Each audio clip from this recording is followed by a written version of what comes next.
शराब के नशे में चूर होकर मैंने अपनी कट्टर दुश्मन को कसकर बाहों में भर लिया। उसने अपने खानदान की अंगूठी निकाली और मेरी तर्जनी उंगली में पहना दी। अब तुम मेरे हो। पूरा हॉल पल भर में सन्नाटे में डूब गया। सबसे बड़ी मिस ची ने मेरा बेचैन हाथ पकड़ लिया। तुमने गलत उंगली में पहना दिया, पतिदेव। मेहमान तुरंत चौंक गए। यह सब इसलिए हुआ क्योंकि ची किंगरू और मैं सार्वजनिक रूप से कट्टर प्रतिद्वंद्वी के रूप में जाने जाते थे। मैं ची किंगरू से दिल से नफरत करता था, लेकिन किसी को नहीं पता था कि मेरा पुनर्जन्म हुआ है।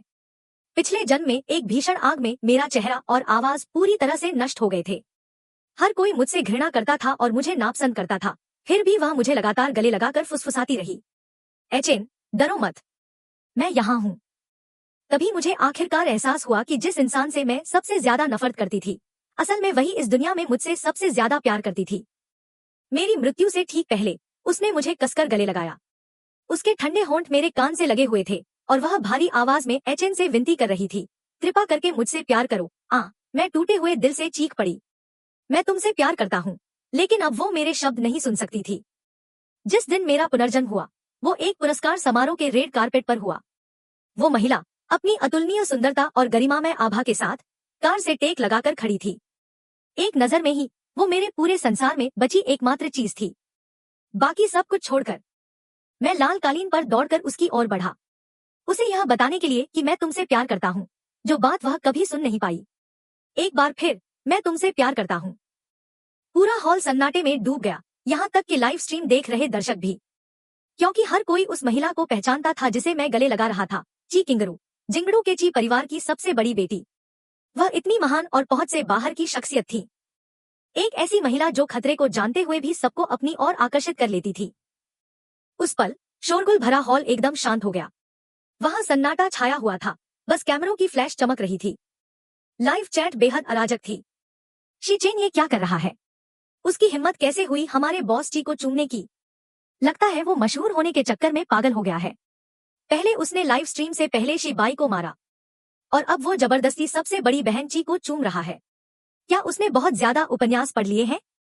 क्या उसे लगता है कि इससे वो वायरल हो जाएगा? ची परिवार की ये सबसे बड़ी बहन तो पुरुषों से दूरी बनाए रखने के लिए मशहूर है। वो शिर ये बाई को जरा भी भाव नहीं देती। खुद को समझता क्या है? सुना है उसे मरने की ख्वाहिश है। बचपन से ही उसकी और बड़ी मालकिन की दुश्मनी है। अब तो हमें एक बढ़िया तमाशा देखना है। मुझे परवाह नहीं, मेरी पत्नी को चूमने की उसकी हिम्मत कैसे हुई? जाकर मर क्यों नहीं जाता? चिंता मत करो, बड़ी मालकिन उसे नहीं छोड़ेगी। दर्शक तो छोड़ो, मेरे अच्छे दोस्त और मैनेजर सोंग यी की तो आंखें ही फटी रह गईं। वह उन कुछ लोगों में से एक था जो वास्तव में ची किंगरू के साथ मेरे रिश्ते को समझते थे। हमें बचपन के दोस्त कहा जा सकता है, लेकिन दोस्ती वाले दोस्त बिल्कुल नहीं। इसके विपरीत हमारा रिश्ता इतना खराब था कि ची किंगरू जहां भी आती थी, मुझे उस जगह को कीटाणुरहित करने के लिए एयर फ्रेशनर की जरूरत पड़ती थी। क्योंकि बचपन से ही मुझे हिमोमो पसंद थी, लेकिन हिमोमो सर्वप्रिय ची किंगरू से नफरत करती थी। इसलिए अंधभक्ति के कारण मैं बचपन से ही ची किंगरू से नफरत करता था। उस क्षण सोंग यी के मन में भी वही विचार आया जो इंटरनेट उपयोगकर्ताओं के मन में था। शी चेन शोहरत के लिए पागल हो गया है। पास ही में शी यी बाई अभी भी अपना चेहरा ढके हुए था। उसकी पुतलियां थोड़ी फैली हुई थी, लेकिन उसकी आंखों में एक व्यंग्यात्मक मुस्कान थी। शी चेन अब ची किंगरू को उकसाने की हिम्मत कर रहा है। क्या उसे डर नहीं है कि वह पागल औरत उसे मार डालेगी? ची किंगरू के अंगरक्षकों ने हैरानी भरी निगाहों से एक दूसरे को देखा। दरअसल जब मैं दौड़कर वहां पहुंची तो वे मुझे रोकना चाहते थे, लेकिन उनकी तीसरी मालकिन ने एक नजर से ही उन्हें चुप करा दिया। क्या शी परिवार के सबसे बड़े युवा मालिक ने अपनी रणनीति बदल दी है? क्या वह हमारी तीसरी मालकिन को फंसाने के लिए कोई नई चाल चल रहे हैं? क्या युवा मालिक शी ने अपनी मुंह में जहर छिपा रखा है ताकि हमारी तीसरी मालकिन को चुंबन से जहर दे सकें? हालांकि सबका सदमा ची कुंगरो के सामने फीका पड़ गया। जब एचन मेरी ओर दौड़ा तो मुझे लगा कि वह मुझे अपमानित करना चाहता है। मैं सचमुच देखना चाहता था कि यह निर्वासित सबसे बड़ा युवा स्वामी आगे क्या करने की योजना बना रहा है। इससे पहले कि चीक्रोंगरू मेरा मजाक उड़ाने के लिए अपना मुंह खोल पाती, उसने देखा कि मैंने अपनी नजरें नीचे कर ली और ठीक से अपने होंठ उसके होठों से लगा दिए। उसी क्षण चीक्रोंगरू का दिमाग सुन्न हो गया और एक झंझनाहट सी सुनाई दी। वह दबी हुई सोच में पड़ गई। क्या आ चेन मेरी गर्दन काटना चाहता था? लेकिन गलती से उसने मेरे होंठ काट लिए। क्या मुझे आ चेन को याद दिलाने के लिए कुछ कहना चाहिए कि उसने गलत जगह काट ली है?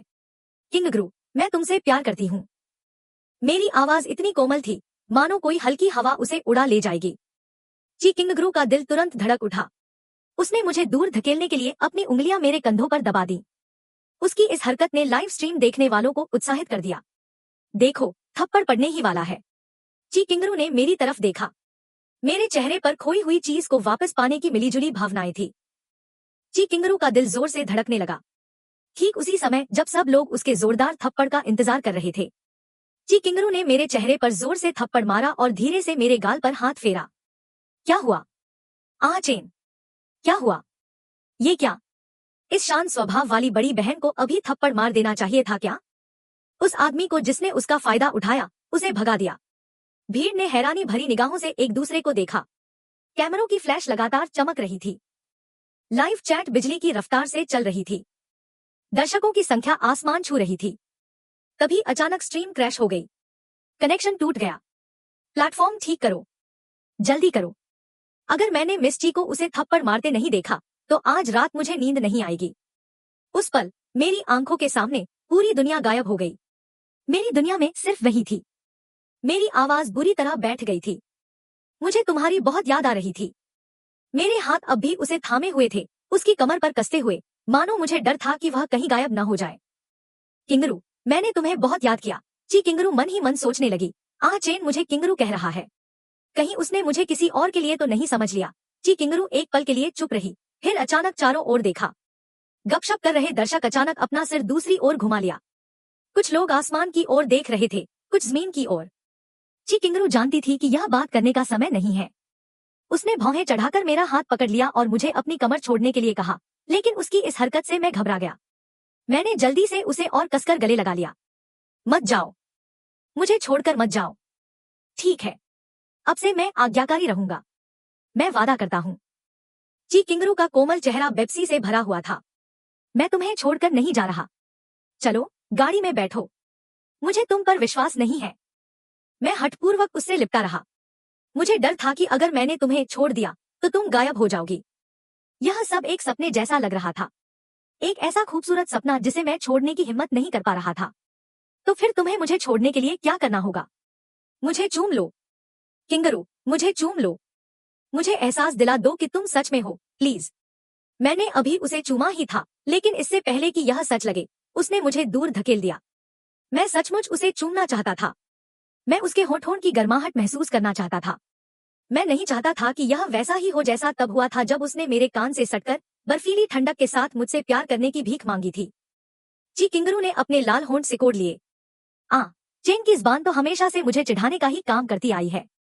पता नहीं आज उसे क्या बात सूझी है, पर अचानक वो मुझे बहलाने में इतना माहिर हो गया है। क्या वो मुझे बहकाने की कोशिश कर रहा है? क्या वो पूरे इंटरनेट के सामने कोई सबूत छोड़ना चाहता है ताकि बाद में वो मेरा मजाक उड़ा सके?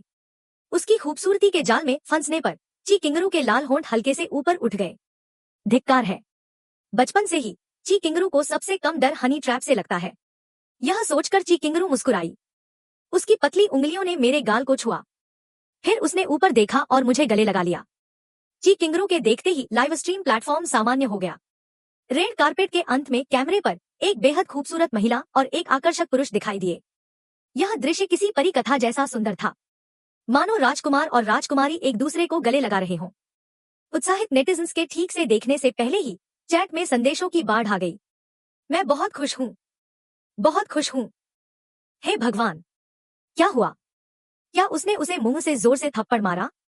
ट्रेंडिंग सर्च में जबरदस्त उछाल आया। कुछ लोगों को लगा कि मैंने सबसे बड़ी मिस ची के बारे में कुछ ब्लैकमेल करने लायक सबूत जुटा लिए हैं और उन्हें धमकी दी है। कुछ को लगा कि मैंने उन्हें बहकाया है और एक अन्य समूह को लगा कि मैंने ची किंगरू को वश में करने के लिए किसी तरह का काला जादू किया है। संक्षेप में, किसी को भी यह विश्वास नहीं हुआ कि ची किंगरू सचमुच मुझे चूमना चाहती थी। नेटिजन्स की नजर में ची किंगरू और मैं समानांतर रेखाएं थी जिन्हें कभी नहीं काटना चाहिए था। एक स्वर्ग में, एक धरती पर। किसी ने तो तीखी टिप्पणी भी कर दी, बस इंतजार करो, जब मिस ची को होश आएगा तो शीचान की बुरी मौत होगी। अगर वो नहीं मरा तो वो 360 डिग्री घूमकर गिरेगा। और इस बीच सिल्वर फैंटम की विशाल पिछली सीट पर इंटरनेट उलट पुलट हो रहा था। मैं ची किंगरू के बगल में बैठा था और उसे उत्सुकता से देख रहा था। ची किंगरू आराम से बैठी थी, उसकी पतली उंगलियां फोन पकड़े हुए थी। हद से ज्यादा चिढ़कर उसने एक और गपशप करने वाले कॉलर का फोन काट दिया और बस अपना फोन बंद कर दिया। तभी उसने मेरी तरफ देखा। जब उसने बात की तो उसकी आवाज शांत थी, फिर भी ठंडी थी। बोलो, क्या तुम्हें भूलने की बीमारी है, या तुम्हारी यादें गड़बड़ हो गई है और तुमने गलत व्यक्ति को पकड़ लिया है? मैंने गलत व्यक्ति को नहीं पकड़ा। मैंने झट से सिर हिलाया और सहज ही उसे गले लगाने के लिए हाथ बढ़ाया। ची किंगरा की पलकें फड़फड़ाई। गले नहीं लगाना। मैं आज्ञाकारी होकर वापस बैठ गया। आखिरकार मैंने उसे मना लिया और अब वह फिर से गले लगाना चाहता है। अब कोई देख नहीं रहा है। ची किंगरा के छोटे से चेहरे पर थोड़ी सी नाराजगी दिखाई दी। जब भी वो बोलता है, मुझे गले लगाने की ये आदत क्यों पड़ गई है? क्या वो पहले भी है मोमो के साथ ऐसा ही करता था? मेरा हाथ रुक गया। मेरी उंगलियां, जो लगभग उसके कपड़ों को छू ही चुकी थी, पीछे हट गई।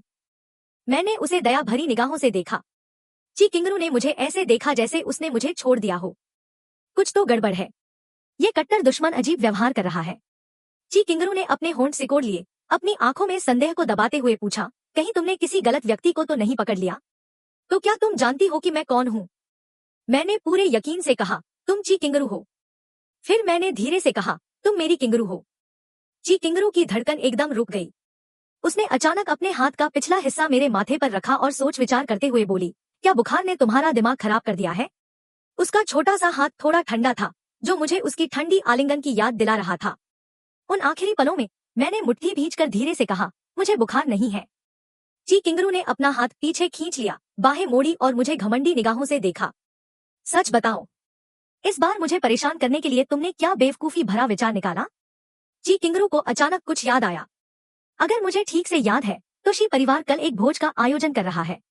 मैंने सुना है कि वह पागल औरत, हे मोमो, ने पहले ही अंगूठी खरीद ली है और पूरी संभावना है कि वह शी ही बाई को शादी का प्रस्ताव देगी। हे और शी परिवार भी अपने वैवाहिक गठबंधन को जारी रखने का इरादा रखते हैं। मुझे 1 महीने पहले शी परिवार से निकाल दिया गया था क्योंकि शी ही बाई का अपहरण कर लिया गया था और वह लगभग मारा गया था, और सारे सबूत मेरी ओर इशारा कर रहे थे। मेरे माता पिता मुझसे पूरी तरह निराश थे। उन्होंने सार्वजनिक रूप से घोषणा की थी कि वे मुझसे सारे संबंध तोड़ दिए। इसी वजह से हे मोमो से मेरी सगाई भी टूट गई। ची किंगरू ने अपने चेहरे से मुस्कान हटा ली और मुझसे और भी दूरी से देखने लगी। शी चेन, तुम हे मोमो को जलन दिलाने के लिए मेरा इस्तेमाल तो नहीं कर रहे हो? गाड़ी से उतरने से पहले ही मैंने देखा कि चेन ने शी येबाई को मारा। उस पल मैं थोड़ा चिंतित हो गया। चेन का स्वभाव हमेशा से ही गुस्सैल रहा है, लेकिन उसने कभी इतना लापरवाह व्यवहार नहीं किया। इससे पहले एक सार्वजनिक स्थान पर उस समय मुझे लगा कि हे मोमो की वजह से चेन अपना आपा खो बैठा। मैं जल्दी से कार से बाहर निकलकर उसका साथ देने लगी। किसे पता था कि मैं उसे मेरे लिए मुसीबत खड़ी करने का मौका दे रही हूँ। उन 2 हल्के चुंबनों को याद करते हुए ची चेनग्रा की आंखें एकदम ठंडी हो गईं। शी चेन, हे मोमो के लिए तुमने हद पार कर दी। मुझे बहुत गुस्सा आ रहा है। क्या मुझे इस बेवकूफ को अभी कार से बाहर फेंक देना चाहिए? मैंने उलझन में उससे पूछा, मोमो कौन है? मैं उसे नहीं जानती। ची किंगरू 2 पल के लिए चुप हो गई। फिर उसने हाथ बढ़ाकर गाड़ी चला रही वेनजिंग के कंधे पर थपथपाया। 10वें अस्पताल जाओ। मनोरोग अस्पताल। वेनजिंग एक पल के लिए चुप रही। समझ गई। तीसरी मिस। फिर बिना किसी झिझक के उसने स्टीयरिंग व्हील घुमाया और सीधे 10वें अस्पताल की ओर चल पड़ी। मैं गहरी भौहें चढ़ा बैठी। धिक्कार है। ची किंगरू को कहीं सच में न लगे कि मैं पागल हो गई हूँ। मैं तो अपने पुनर्जन्म के दिनों से बाहर आ चुकी थी। मुझे पूरा यकीन था कि मैं वापस आ गया हूँ। हालांकि अगर भूलने का नाटक करने से वो मुझ पर भरोसा कर ले तो ये बुरा विचार नहीं था। वैसे भी मुझे उन लोगों की कोई परवाह नहीं थी। मुझे सिर्फ अपनी किंगरू की फिक्र थी। इस दुनिया में मुझे बस उसे याद रखना था और उससे प्यार करना था। किंगरू ने मेरे कान में धीरे से कहा, ये तुम्हें आखिरी मौका देगा। जो तुम करने की कोशिश कर रहे हो उसे ईमानदारी से बता दो, वरना एक बार जब तुम 10वें अस्पताल में दाखिल हो जाओगे तो बाहर आने के बारे में सोचना भी मत। कार के अंदर की रोशनी कम थी। मैंने मुड़कर उसके ठंडे, सुरुचिपूर्ण चेहरे को देखा। अपने पिछले जीवन में जलने से पहले मैंने भी कभी उसकी निगाहों को ठंडा समझा था, जैसे किसी गहरे तालाब का सदा जमा हुआ पानी। बाद में मुझे एहसास हुआ कि उस जमे हुए तालाब के नीचे उबलता हुआ लावा था। उसका प्यार इतना तीव्र था कि वह बर्फीले पानी को भी उबाल सकता था। मेरी आवाज शांत थी। मैंने धीरे से कहा, मैं कुछ भी करने की कोशिश नहीं कर रहा हूँ। मैं बस तुमसे प्यार करना चाहता हूँ, धोखा देना चाहता हूँ। चिंगरा की जानबूझकर शांत नजरें पल भर में टूट गई। मुझसे प्यार करना चाहते हो? कैसे प्यार करना चाहते हो? उसने अपने लाल होंठ सिकोड़े और ताना मारा। शी चेन, क्या तुम्हें लगता है कि मैं बेवकूफ हूँ? क्या मुझे तुम्हें याद दिलाने की जरूरत है? तुमने आज सुबह क्लब हाउस की लॉबी में जब हम मिले थे तब क्या कहा था? मेरे दिमाग में कई सवाल उठ रहे थे। ये सब याद क्यों आ रहा है? ये तो बहुत पहले की बात है। मुझे सोचने दो। मैंने कुछ देर तक बहुत सोचा, फिर आखिरकार मुझे याद आया। आज सुबह क्लब हाउस की लॉबी में मेरी उससे सचमुच मुलाकात हो गई। वो लिफ्ट से बाहर निकल रही थी और मैं अंदर जा रहा था।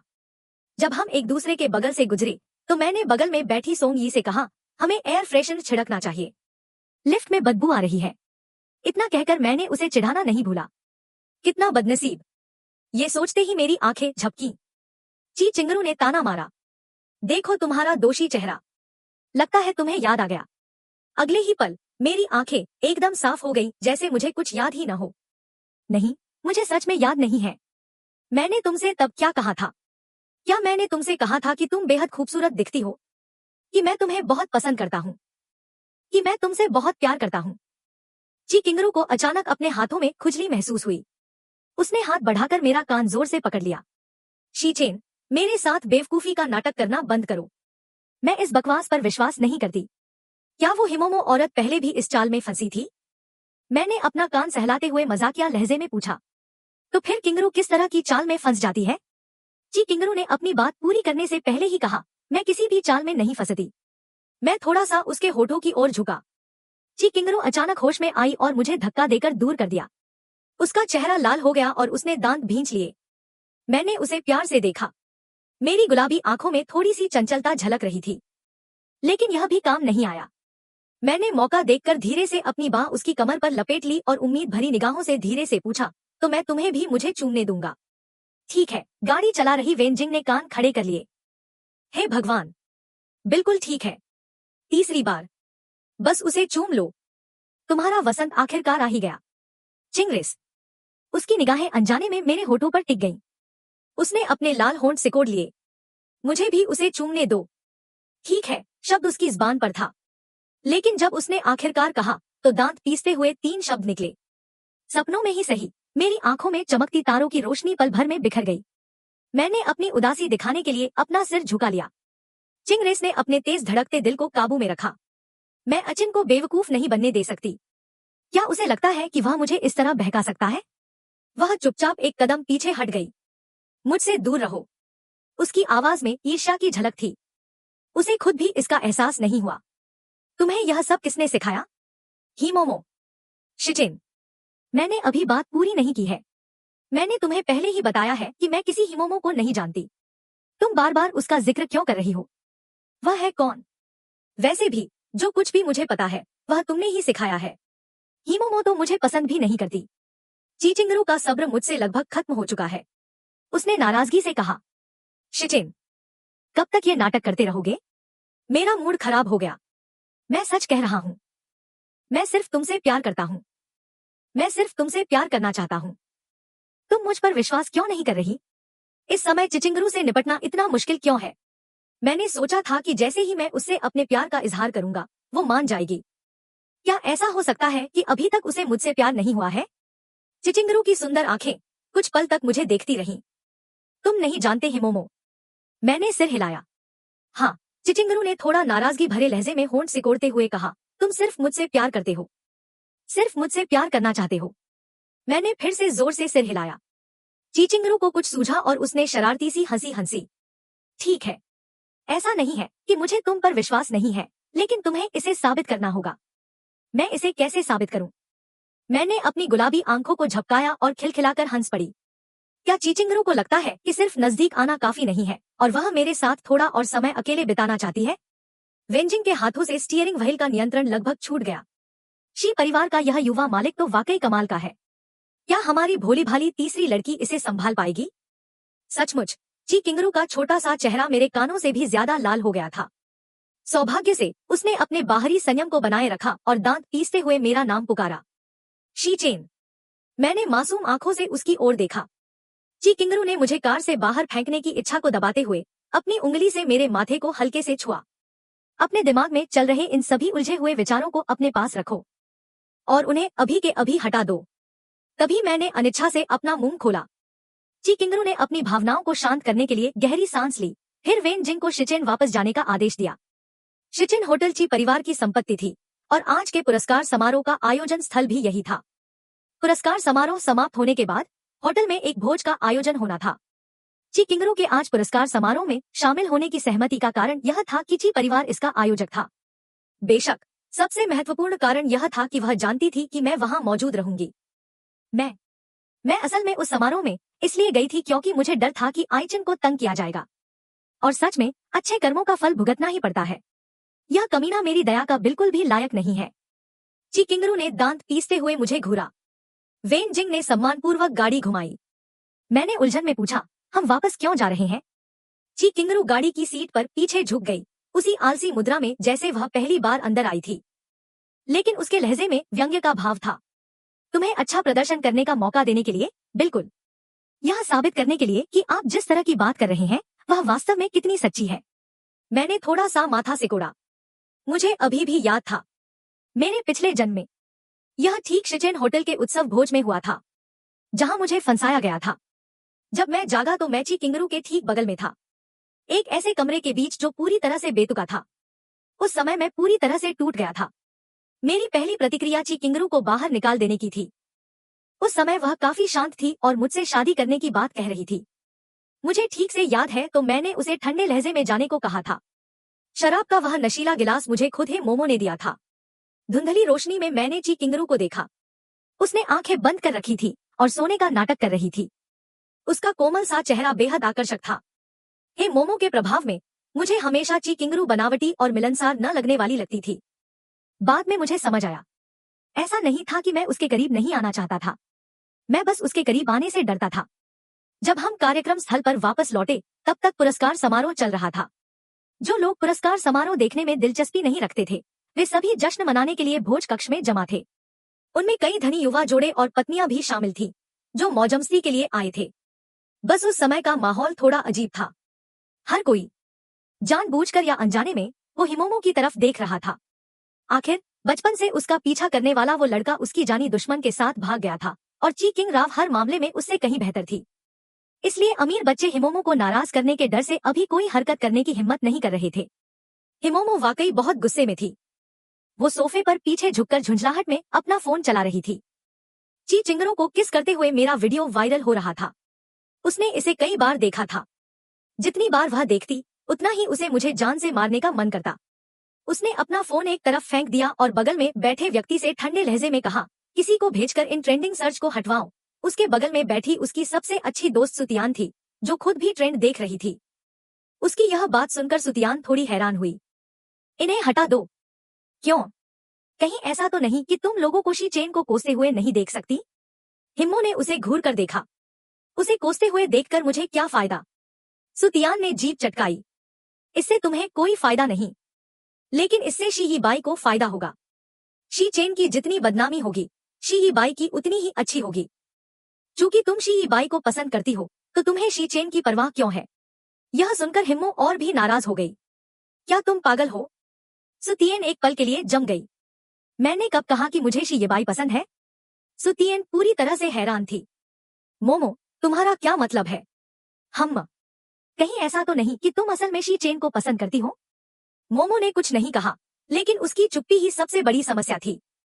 सुतियन ने जल्दी से अपनी आवाज धीमी करके पूछा, मोमो, तुम पिछले कुछ सालों से शी यीबाई के इतने करीब रही हो और मैंने तुम्हें कभी शी चेन को घूरते हुए नहीं देखा।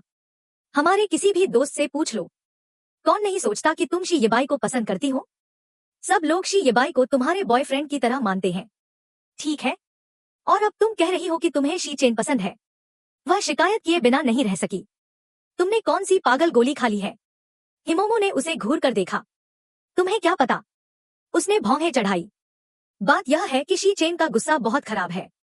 मैंने यह सब सिर्फ शी चेन को समझाने के लिए किया कि शी परिवार का सबसे बड़ा युवा मालिक होने का मतलब यह नहीं है कि वह मेरे सामने नखरे दिखा सकता है। हिमोमो ने रेड वाइन का एक हल्का घूंट लिया। उसे अपनी औकात जानो और मुझे खुश करना सीखो। अब जब शी परिवार ने उसे निकाल दिया है तो उसके पास अंत में मेरे पास आने के अलावा कोई चारा नहीं होगा। जब वो समय आएगा तो क्या वो तब भी मुझ पर नखरे दिखाने की हिम्मत करेगा? इसलिए मैं उसे सबक सिखा रही हूँ। सुतियान अवाक रह गई। तो क्या तुम इतने सालों से शी ईबे के प्रति इतनी गर्मजोशी और शी चेन के प्रति इतनी ठंडी रही, सिर्फ उसे सबक सिखाने के लिए उसे और आज्ञाकारी बनाने के लिए? ये किस तरह का नीच इंसान है? वह इतनी हैरान थी कि उसने लगभग अपनी आंखें घुमा ली। तो क्या तुम कल शी इबाई पर शादी का दबाव नहीं डालोगी? हिमोमो ने शांत भाव से कहा, मेरा पति हमेशा शी चेन ही रहेगा। सुतियान सचमुच अवाक रह गई। कुछ देर रुकने के बाद उसने हिमोमो को याद दिलाया, अरे, लेकिन लगता नहीं कि वह अब तुम्हारे पास वापस आएगा। वह ची किंगरू के पास चला गया है। हिमोमो अपने हाथ में रखे गिलास से खेलने लगी। मछली के साथ चारा भी न खो दे और किसी और के लिए पति तैयार करने में समय बर्बाद न करे।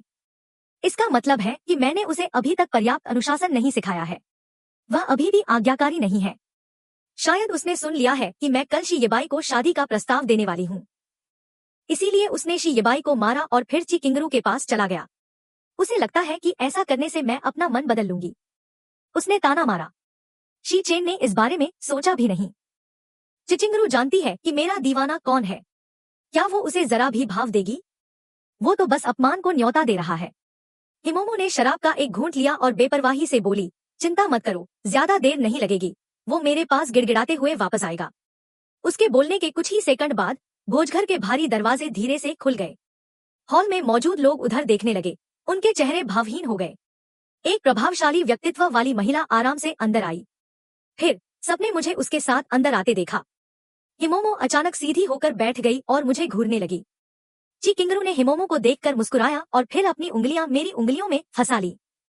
हम दोनों एक खाली सोफे पर बैठ गए। मुझे नहीं पता कि ची किंगरू ने जानबूझकर ऐसा किया या नहीं, लेकिन हम हिमोमो और उसके समूह के ठीक सामने बैठे थे, लगभग 10 मीटर की दूरी पर। भोजघर में एक पल के लिए सन्नाटा छा गया। हिमोमो ने आदेशात्मक स्वर में कहा, आह चेन, अभी यहीं आओ। ची किंगरू मीठी मुस्कान के साथ सोफे के पीछे आराम से झुक गई। उसने धीरे से पूछा, क्या तुम इधर आना चाहते हो? बोलते हुए वह मेरे हाथ से खेलने लगी। मैंने सिर हिलाकर उलझन भरे स्वर में कहा, मैं उसे नहीं जानता। मैं नहीं जा रहा। हिमोमो समेत सभी लोग समझ गए कि इसका क्या मतलब है। हिमोमो ने अपने गाल फुला लिए। शी चेन, मैं तुम्हें एक और मौका दे रही हूँ।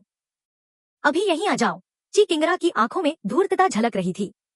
उसने मुंह बनाया और मेरे कान के पास झुककर बोली, शी चेन, क्या तुम मुझे अपना प्यार साबित नहीं करना चाहते थे? उसकी गर्म सांसों से मेरा दिल ढोल की तरह धड़कने लगा। उसने धीरे से गुनगुनाया, तो क्या तुम हिम्मो के सामने मुझे चूमने की हिम्मत करोगे? जैसे ही उसने बोलना समाप्त किया, उसने देखा कि मेरी आंखें चमक उठीं। चिचिंगरू को अचानक कुछ बुरा सा महसूस हुआ और सच में अगले ही पल मैंने बिना किसी झिझक के उसे चूम लिया। अचानक चारों ओर सिसकियां गूंज उठीं। भोज कक्ष और भी शांत हो गया। उसकी हिम्मत कैसे हुई? आज कितनी बार ऐसा हुआ? अगर वह सच में हिम्मो को उकसाना चाहता है, क्या उसे हद से ज्यादा आगे बढ़ने का डर नहीं है? और उसे पूरी तरह से क्रोधित करते हुए एक महिला की उपहास भरी हंसी मेरे कानों तक पहुंची। ची किंगरू अचानक वास्तविकता में लौट आई। मिस है क्या करने की कोशिश कर रही है? ची किंगरू ने तिरछी नजर से देखा। हिम्मो पहले ही खड़ी हो चुकी थी।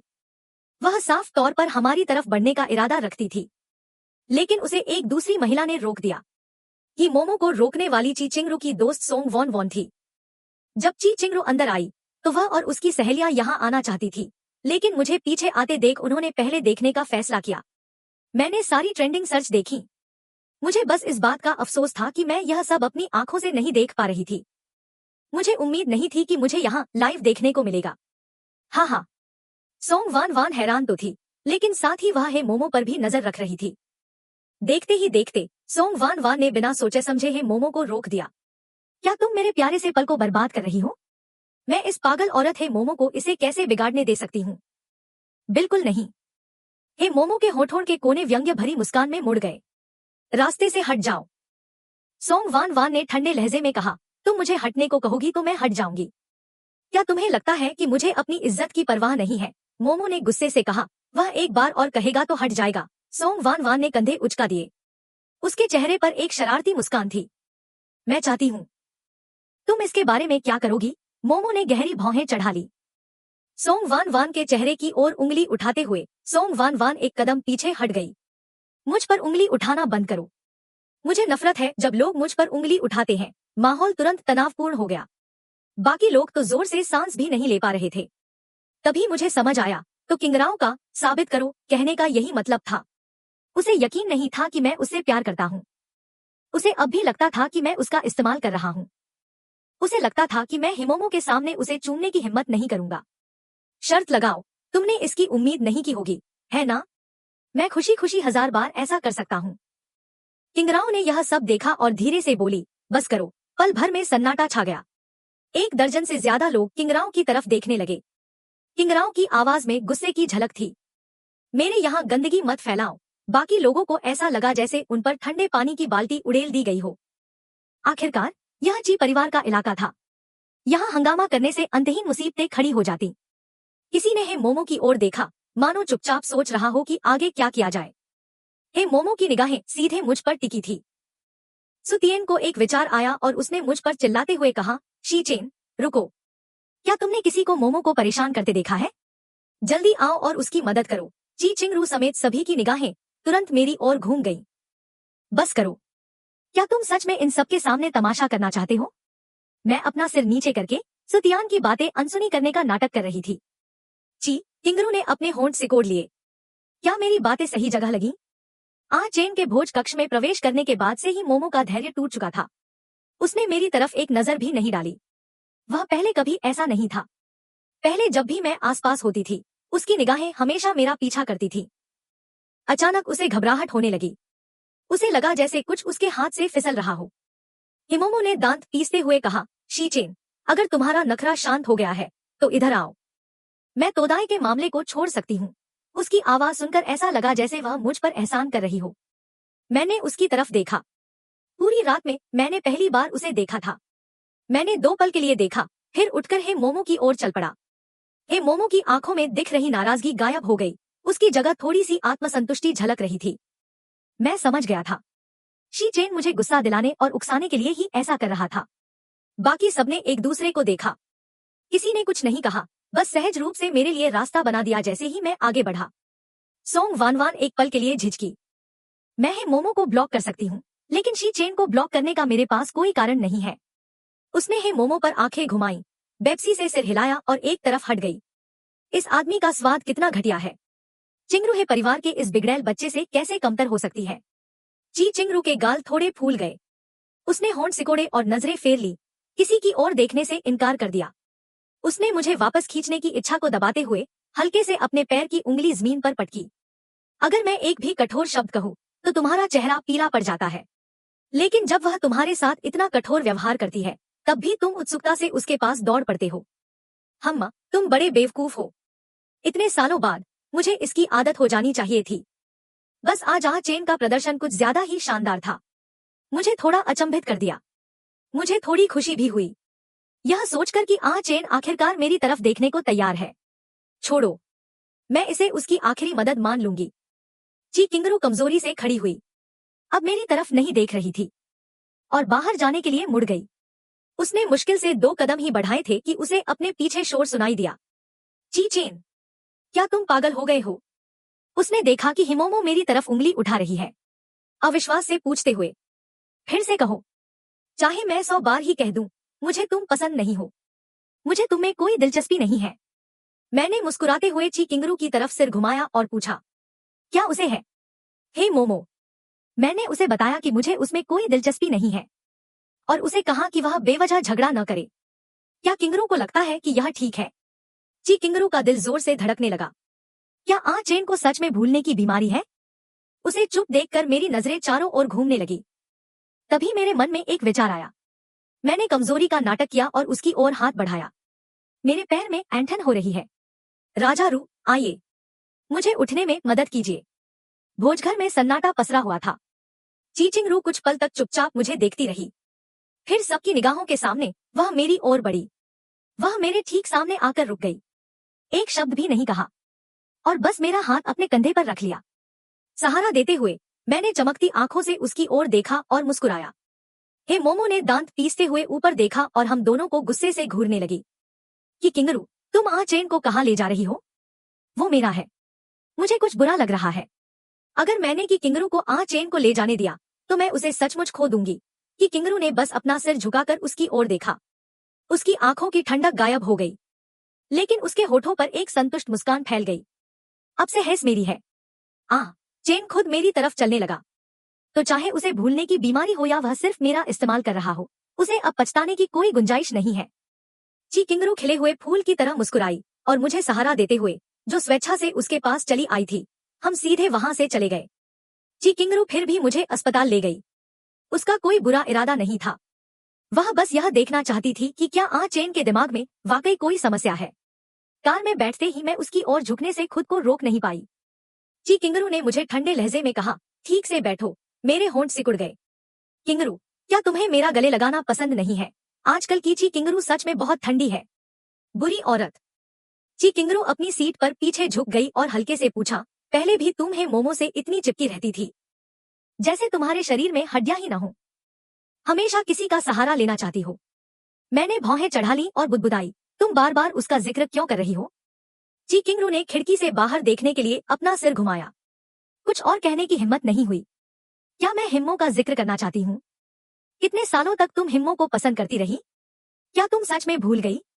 जब हम अस्पताल पहुंचे तो ची किंगरू ने मेरे लिए पूरे शरीर की जांच का इंतजाम किया, जिसमें मनोरोग विभाग की जांच भी शामिल थी। मैं अवाक रह गया। अगर जांच करवाने से किंगरू को तसल्ली मिलती तो मैंने करवा ली। बाकी सभी जांचें ठीक थी। लेकिन जब मनोरोग संबंधी जांच की बारी आई तो मुझे कई सवालों के जवाब देने पड़े। डॉक्टर मुझसे जो भी पूछते मैं बस यही कहता कि मुझे नहीं पता। सिर्फ ची किंगरू के बारे में पूछने पर ही मेरी आंखें चमक उठती थी। पूरी जांच के बाद डॉक्टर के चेहरे पर भाव विभोरता थी। अंत में उन्होंने मेडिकल रिपोर्ट पर 3 शब्द लिखे और उसे बाहर इंतजार कर रही ची किंगरू को सौंप दिया। एक अजीब सी मुस्कान के साथ उन्होंने रिपोर्ट ची किंगरू के हाथों में रख दी। अरे चिंता मत करो, उसकी मानसिक स्थिति सामान्य है। कोई बड़ी समस्या नहीं है, बस यह छोटी सी परेशानी है, बस इतना ही। मैं डॉक्टर के पीछे पीछे चल रही थी, इसलिए डॉक्टर और ची किंगरू एक दूसरे को जानते थे। वह पीछे मुड़ा, मेरी तरफ मुस्कुराया, फिर ची किंगरू की ओर मुड़कर बोला, मैं अभी व्यस्त हूँ, आप लोग आराम से बैठिए। मैंने जल्दी से उसे धन्यवाद कहा। शुक्रिया। उसे मुड़कर अपने दफ्तर की ओर जाते देख मैं ची किंगरू के पास गया और मासूमियत भरी आंखों से पूछा, डॉक्टर ने क्या कहा? ची किंगरू ने मेडिकल रिपोर्ट पर एक नजर डाली और जटिल भाव से मुझे थमा दी। खुद देख लीजिए। मैंने उसे लिया और तुरंत नीचे निदान देखा। शारीरिक और मानसिक जांच में कोई जैविक रोग नहीं पाया गया। रिश्तों की समस्याओं से भावनाएं प्रभावित होती हैं। मानसिक स्थिति सामान्य है। मैं थोड़ा उलझन में थी। इसका क्या मतलब है? ची किंगरू ने आह भरी। इसका मतलब है कि तुम प्रेम में डूबी हो। मैंने खुशी से सिर हिलाया। इस डॉक्टर की नजर वाकई तेज थी। ची किंगरू ने मिलीजुली भावनाओं के साथ रिपोर्ट को शुरू से अंत तक पढ़ा। उसके शरीर में सचमुच कोई खराबी नहीं थी। अगर हेस जानबूझकर मेरे करीब आने का नाटक कर रहा है तो आ चेन का असली मकसद क्या है? अगर यह हिमोमो की वजह से नहीं है तो ऐसी क्या वजह हो सकती है कि आ चेन सब कुछ नजरअंदाज करके मेरे जैसे नफरत करने वाले इंसान के पास जाने को मजबूर हो जाए? अगर हेस नाटक नहीं कर रहा है तो क्या कोई इंसान सच में इतना बदल सकता है? एक ही दिन में ची किंगरू ने खुद को रोक नहीं पाया और उसने हाथ बढ़ाकर मेरे सिर को 2-3 बार सहलाया। कोई सूजन नहीं थी। उसने मुझसे हिचकिचाते हुए पूछा, आज सुबह जब तुम लिफ्ट में चढ़ी तो क्या तुम्हारा सिर दरवाजों में फंस गया था? मैं अवाक होकर उसे देखता रहा। तुम अपने व्यंग्य में थोड़ी और स्पष्टता ला सकती थी। मैंने उससे बेप्सी से पूछा, तुम यकीन क्यों नहीं कर सकती कि मैं तुम्हें सच में पसंद करता हूँ? ची किंगरू ने अपना हाथ पीछे खींच लिया और मेरी आंखों में देखा। क्या सोचते हो? अगर तुम मेरी जगह होते तो क्या तुम यकीन करते? सच में मुझे भी यकीन नहीं हुआ था कि ची किंगरू सच में मुझे पसंद करती है। उस घटना से पहले तक मैंने गंभीर भाव से कहा, दरअसल मैं तुम्हें हमेशा से पसंद करता आया हूँ। ऐसा नहीं है कि आज अचानक से मुझे तुमसे प्यार हो गया है। हमेशा से। चीचिंगर की पलकें फड़फड़ाई। हमेशा का मतलब समझ न आने पर मैंने गंभीरता से कहा, बात बस इतनी सी है कि पहले मैं तुम्हारे करीब आने की हिम्मत नहीं कर पाया। तुम बहुत अद्भुत हो और तुम हमेशा से मेरे प्रति उदासीन रहे। मुझे हमेशा लगता था कि मैं तुम्हारे लायक नहीं हूँ। मेरी आवाज थोड़ी उदास थी। ची किंगरू ने भौहें चढ़ाई, गुस्से और हंसी दोनों के भाव से। शी चेन, यहाँ खुद को पीड़ित मत दिखाओ। तुम ही हो जो हमेशा मेरे प्रति इतने ठंडे रहे हो। मैंने पलटकर जवाब देना शुरू किया। मैं बस इसलिए निराश थी क्योंकि मैं तुम्हें पा नहीं सकती थी। मेरा प्यार नफरत में बदल गया था। ची किंगरू ने अपने दांत और भी कसकर भींचे। मीठी बातों से काम नहीं चलेगा। विषय बदलने की कोशिश मत करो। मेरे होंठ फड़फड़ाए। क्या तुम मुझे एक बार भी जीतने नहीं दोगी? मैं तुमसे सच में अपने दिल की बात कह रही हूँ। हे! ची किंगरू एक पल के लिए चुप रही, अपने मन की झुंझलाहट को दबाया और जाने के लिए मुड़ गई। मैंने उसे वहीं खड़े देखा, और पाया कि उसका रुकने का कोई इरादा नहीं था। मैंने उसे पुकारा, किंगरू। ची किंगरू रुकी और मेरी तरफ देखने के लिए मुड़ी। मैंने पलकें झपकाई और मेरी आवाज नरम पड़ गई। किंगरू, मेरे पैर में दर्द हो रहा है। जैसे ही ची किंगरू ने यह सुना, वह समझ गई कि मैं फिर से बेशर्मी से पेश आ रही हूँ। उसने उपहास किया, तो फिर हिलना मत। चलो या न चलो, मुझे कोई फर्क नहीं पड़ता। इतना कहकर वह मुड़ी और चली गई। मैं वहीं खड़ा रहा, बिना हिले डुले, बिना कुछ बोले। जी किंगरू लिफ्ट के दरवाजे तक पहुंचने ही वाली थी। उसने एक पल के लिए अपनी आंखें बंद की, फिर बिना किसी झिझक के मुड़कर वापस आ गई। दांत पीसते हुए उसने मेरे कान में फुसफुसाया, शीचेन, लगता है मैंने पिछले जन्म में तुम्हारा कुछ कर्ज लिया था।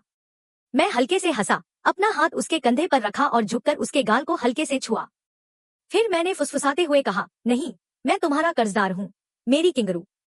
शी किंगरू के दिल में जो झुंझलाहट थी, वह थोड़ी कम हो गई। उसने ठंडे लहजे में कहा, तुम मेरे कर्जदार हो, तो फिर तुम्हें ही मुझे ढूंढना चाहिए था। क्या तुमने कभी किसी देनदार को अपने लेनदार के सामने इतना घमंडी होते देखा है?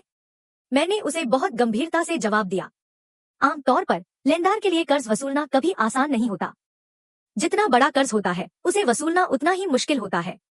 इसलिए कर्जदार को मनाना और उसका साथ देना पड़ता है, तभी धीरे धीरे कर्ज चुकाया जा सकता है।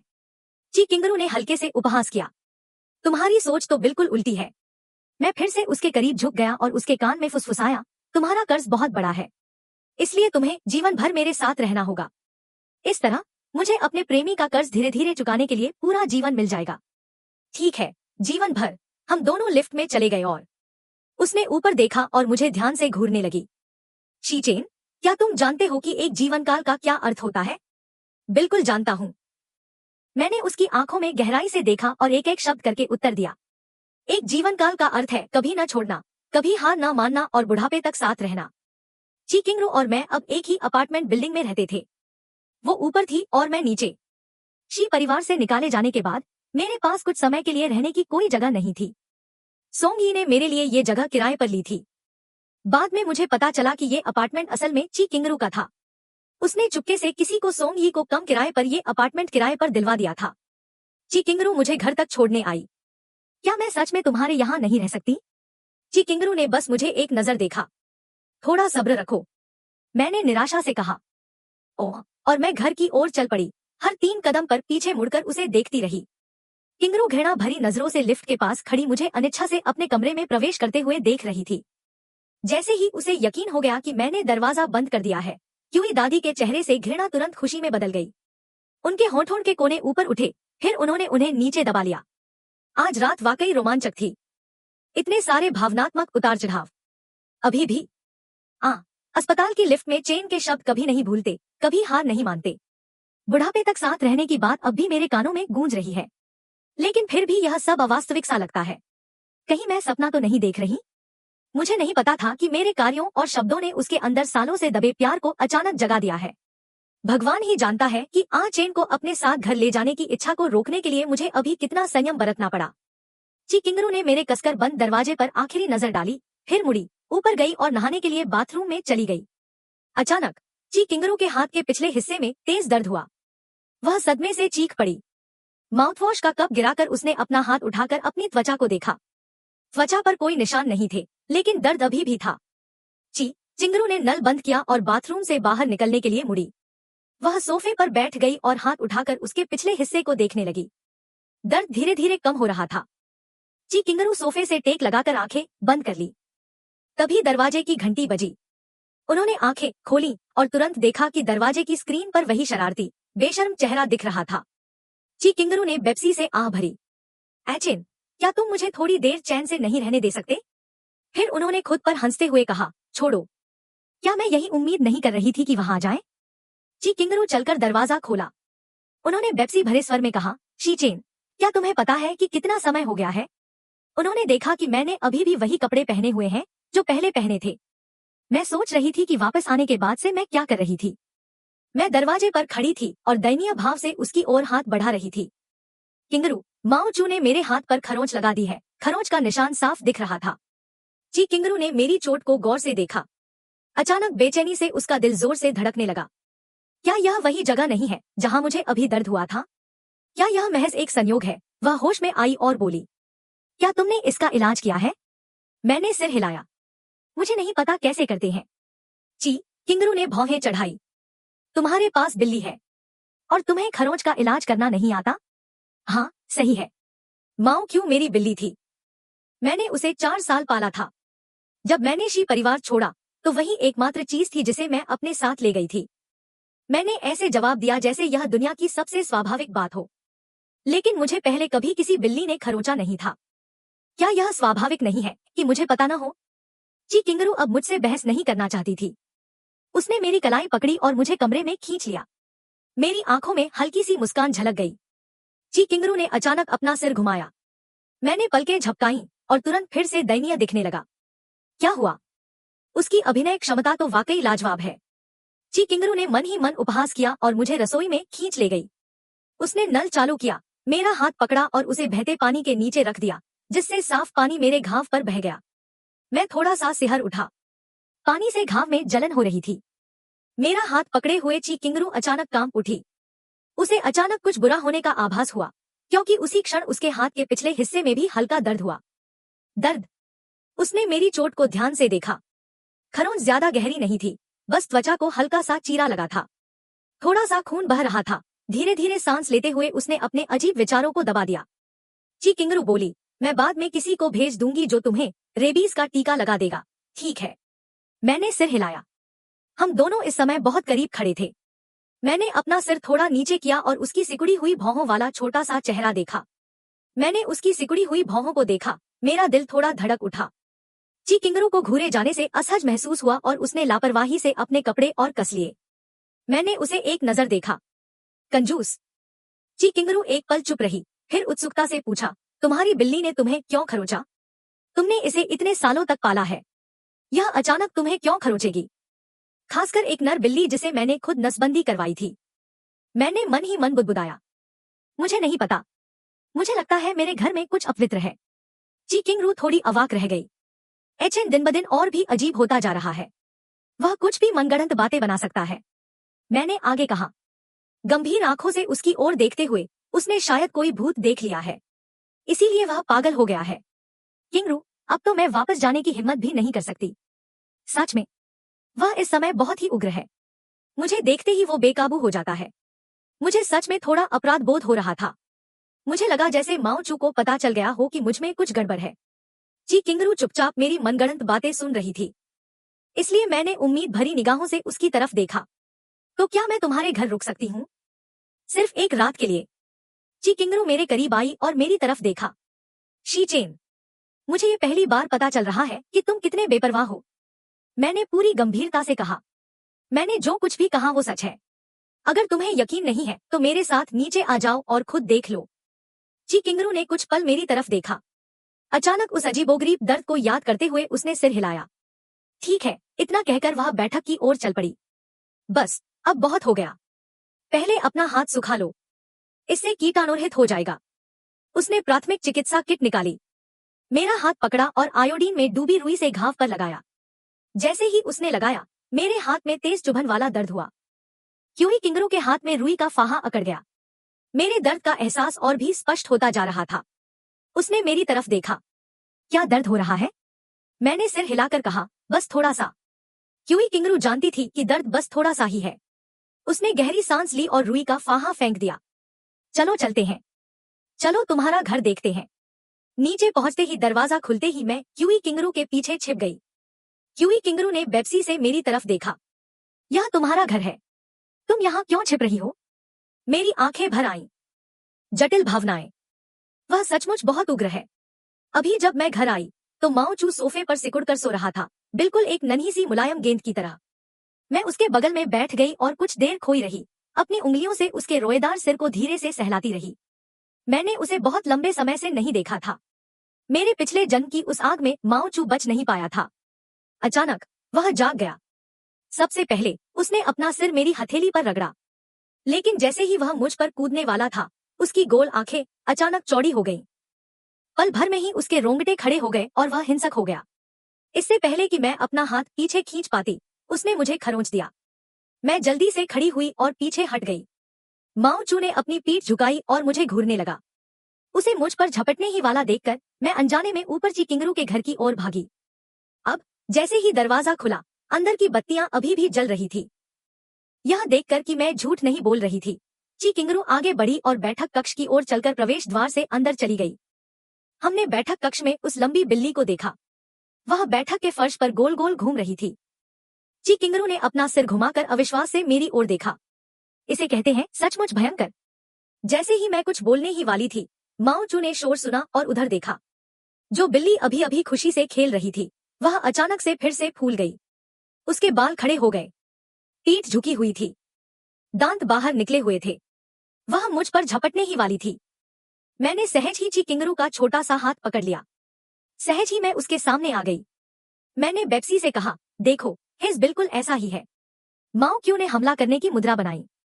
ची किंगरू ने मुझे खींचकर उससे बचा लिया और ठंडे लहजे में डांटते हुए कहा, माओ क्यू, रुक जाओ। मैंने ची किंगरू का हाथ कसकर पकड़ लिया। हेज एक बिल्ली है, क्या वह समझ भी सकता है? हमें यहाँ से निकल जाना चाहिए।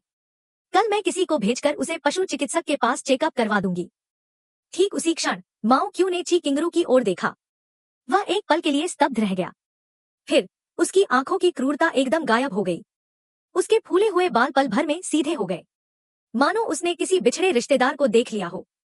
वह ची किंगरू के पैर से लिपट गया, धीरे से म्याऊं करने लगा, बिल्कुल नखरेबाज और चिपका हुआ सा। ची किंगरू को उसका व्यवहार कुछ कुछ मेरे जैसा लगा। वह धीरे से मुस्कुराई। उसकी आवाज पहले से कहीं ज्यादा कोमल थी। मुझे तो लगता है कि यह तुमसे ज्यादा आज्ञाकारी है। मेरा चेहरा झुंझलाहट से लाल हो गया। मैंने बड़बड़ाया, यह एहसान फरामोश रोएंदार जीव, मैंने इसे खून पसीना बहाकर पाला है। वो मेरे साथ ऐसा कैसे कर सकता है? ची किंगरू ने अपने होंठ सिकोड़े। ठीक है, पहले मुझे छोड़ो। मैंने उसका छोटा हाथ थाम लिया, छोड़ने से इनकार कर दिया। ची किंगरू ने मेरी तरफ देखने के लिए अपना सिर घुमाया। मैं उसके चेहरे के करीब झुकी और हल्के से उसके गाल पर चुंबन किया। फिर मैंने अपना हाथ पीछे खींच लिया। ची किंगरू के दिल में असंतोष की एक लहर दौड़ गई। बेवकूफ आइचन फिर से चुंबन चुरा रहा है। ची किंगरू नीचे झुकी, अपनी टांग से रगड़ रही बिल्ली को उठाया, सोफे पर बैठ गई और बिल्ली को अपनी गोद में रख लिया। उसकी उंगलियां माओकिया के सिर पर फिरने लगी। मैंने ध्यान से नीचे झुककर देखा कि कहीं उसे कोई तकलीफ तो नहीं है। माओ चू उसकी बाहों में बहुत शांत था, चुपचाप लेटा हुआ था और उसे सहलाने और जांचने दे रहा था। मैं एक तरफ खड़ा था, अब शांत हो चुके माओ चू को देख रहा था और उसके पास जाने का सोच रहा था। किसे पता था कि जैसे ही मैं 3 कदम उसके करीब पहुंचा, माओ चू ने अचानक अपना सिर ऊपर उठाया और मुझ पर फुफकारा। मैं अपनी जगह पर जम गया। ची किंगरू ने अपनी भौहें सिकोड़ी और माओकिया के सिर पर हल्के से थपथपाया। तुम किसके प्रति इतने उग्र क्यों हो रहे हो? माओकिया फिर से म्याऊं करते हुए थोड़ा मुरझा गया और आधा लेट गया, लेकिन मेरी ओर घूरती उसकी आंखें अब भी मित्रता से परे थी। ची किंगरू ने मेरी ओर देखा, जो थोड़ी दूर खड़ा था। मेरा चेहरा निराशा से भरा हुआ था। ची किंगरू की उंगलियां थोड़ी मुड़ गईं। मैंने उसकी जांच की, उसे कुछ भी नहीं हुआ है। मैंने निराशा से कहा, तो फिर वह मेरे प्रति इतना उग्र क्यों है? ऐसा लगता है जैसे वह अपने मालिक को भी नहीं पहचानता। ची किंगरू ने अपनी निगाहें नीचे कर ली। शायद यह बिल्ली की समस्या नहीं है, बल्कि मेरे सामने खड़े आदमी की समस्या है। ची किंगरू अंधविश्वासी नहीं थी, लेकिन उसने सुना था कि बिल्लियां बेहद संवेदनशील जानवर होती हैं। एचएन ने ऐसा क्या किया था जिससे वह इतना बेचैन हो गया? या यूं कहें कि क्या मेरे सामने खड़ा व्यक्ति वही एचएन है जिसे मैं जानती हूँ? इस विचार से उसका दिल जोर से धड़कने लगा। ची किंगरू ने बिल्ली को अपनी गोद से नीचे जमीन पर गिरा दिया और हल्के से उसके पिछले हिस्से पर थपथपाते हुए उसे कहीं और खेलने जाने का इशारा किया। माओ क्यों वहां से नहीं गया, बल्कि वापस सोफे पर कूद गया और उसके बगल में सिमटकर बैठ गया। ची किंगरू को इससे कोई आपत्ति नहीं थी। मेरी ओर देखते हुए, शी चेन, उसने मेरी ओर हाथ बढ़ाया। इधर आओ। मैंने 2 कदम आगे बढ़कर उसका हाथ पकड़ा और उसके इशारे पर उसके बगल में बैठ गया। ची किंगरू मेरे और करीब आ गई। मेरी आंखें थोड़ी चौड़ी हो गई। मैं थोड़ा उलझन में था। किंगरू, आज पहली बार वह मेरे इतने करीब आई थी। उसने अपनी उंगली से मेरी ठोड़ी को हल्के से छुआ, मानो मुझे उसकी तरफ देखने का इशारा कर रही हो। ची किंगरू की आवाज में थोड़ी शर्म थी। हिलना मत, मुझे तुम्हें देखने दो। हमारे चेहरे एक दूसरे के बेहद करीब थे, इतने करीब कि हम एक दूसरे की आंखों में अपना प्रतिबिंब साफ देख सकते थे। मैंने उलझन में पूछा, क्या देख रहे हो? ची किंगरू के छोटे से हाथ ने धीरे से मेरे चेहरे को छुआ। उसने मेरी ओर देखा। उसकी निर्मल आंखों में मेरी छवि झलक रही थी। इस क्षण मुझे यकीन हो गया। मेरे बगल में बैठा आदमी आइचेन है। उसने मेरी ओर देखा और थोड़ा शर्मा गई। आइचेन, अब यहाँ कोई और नहीं है। मैं उसके शब्दों का छिपा अर्थ नहीं समझ पाई। और फिर ची किंगरू धीरे धीरे मेरे करीब आ गई। थोड़ी भारी आवाज में उसने पूछा, क्या तुम अब भी चुंबन करना चाहते हो? उसकी सांसें गर्म थी। बोलते समय उसके होंठ इतने करीब थे, लगभग मेरे होठों को छूते हुए। मेरी सांस अटक गई क्योंकि मैंने उसकी आंखों में स्पष्ट रूप से स्नेह और गंभीरता देखी। मैं इस नजर से अच्छी तरह वाकिफ था। मेरे पिछले जन्म में उसने मुझे ठीक इसी तरह देखा था। उस दिन के बाद, जैसा कि सभी को अनुमान था, संबंधित वीडियो सामने आ गए। ची किंगरू और मेरे बीच के रिश्ते की खबर किसी और ने लीक की थी कि ची किंगरू और जिंगड़ू के सुपरिवार के दूसरे युवा मालिक सगाई करने की तैयारी कर रहे थे। दोनों परिवारों ने नए साल से पहले ही इस पर सहमति जता दी थी। दूसरे युवा स्वामी सुमुहेई ने वीबो पर एक पोस्ट किया, जिसमें उन्होंने स्पष्ट रूप से कहा कि जो अनेक अन्याय करता है, उसका विनाश निश्चित है। सबको पता था कि वह मेरे बारे में बात कर रहे थे।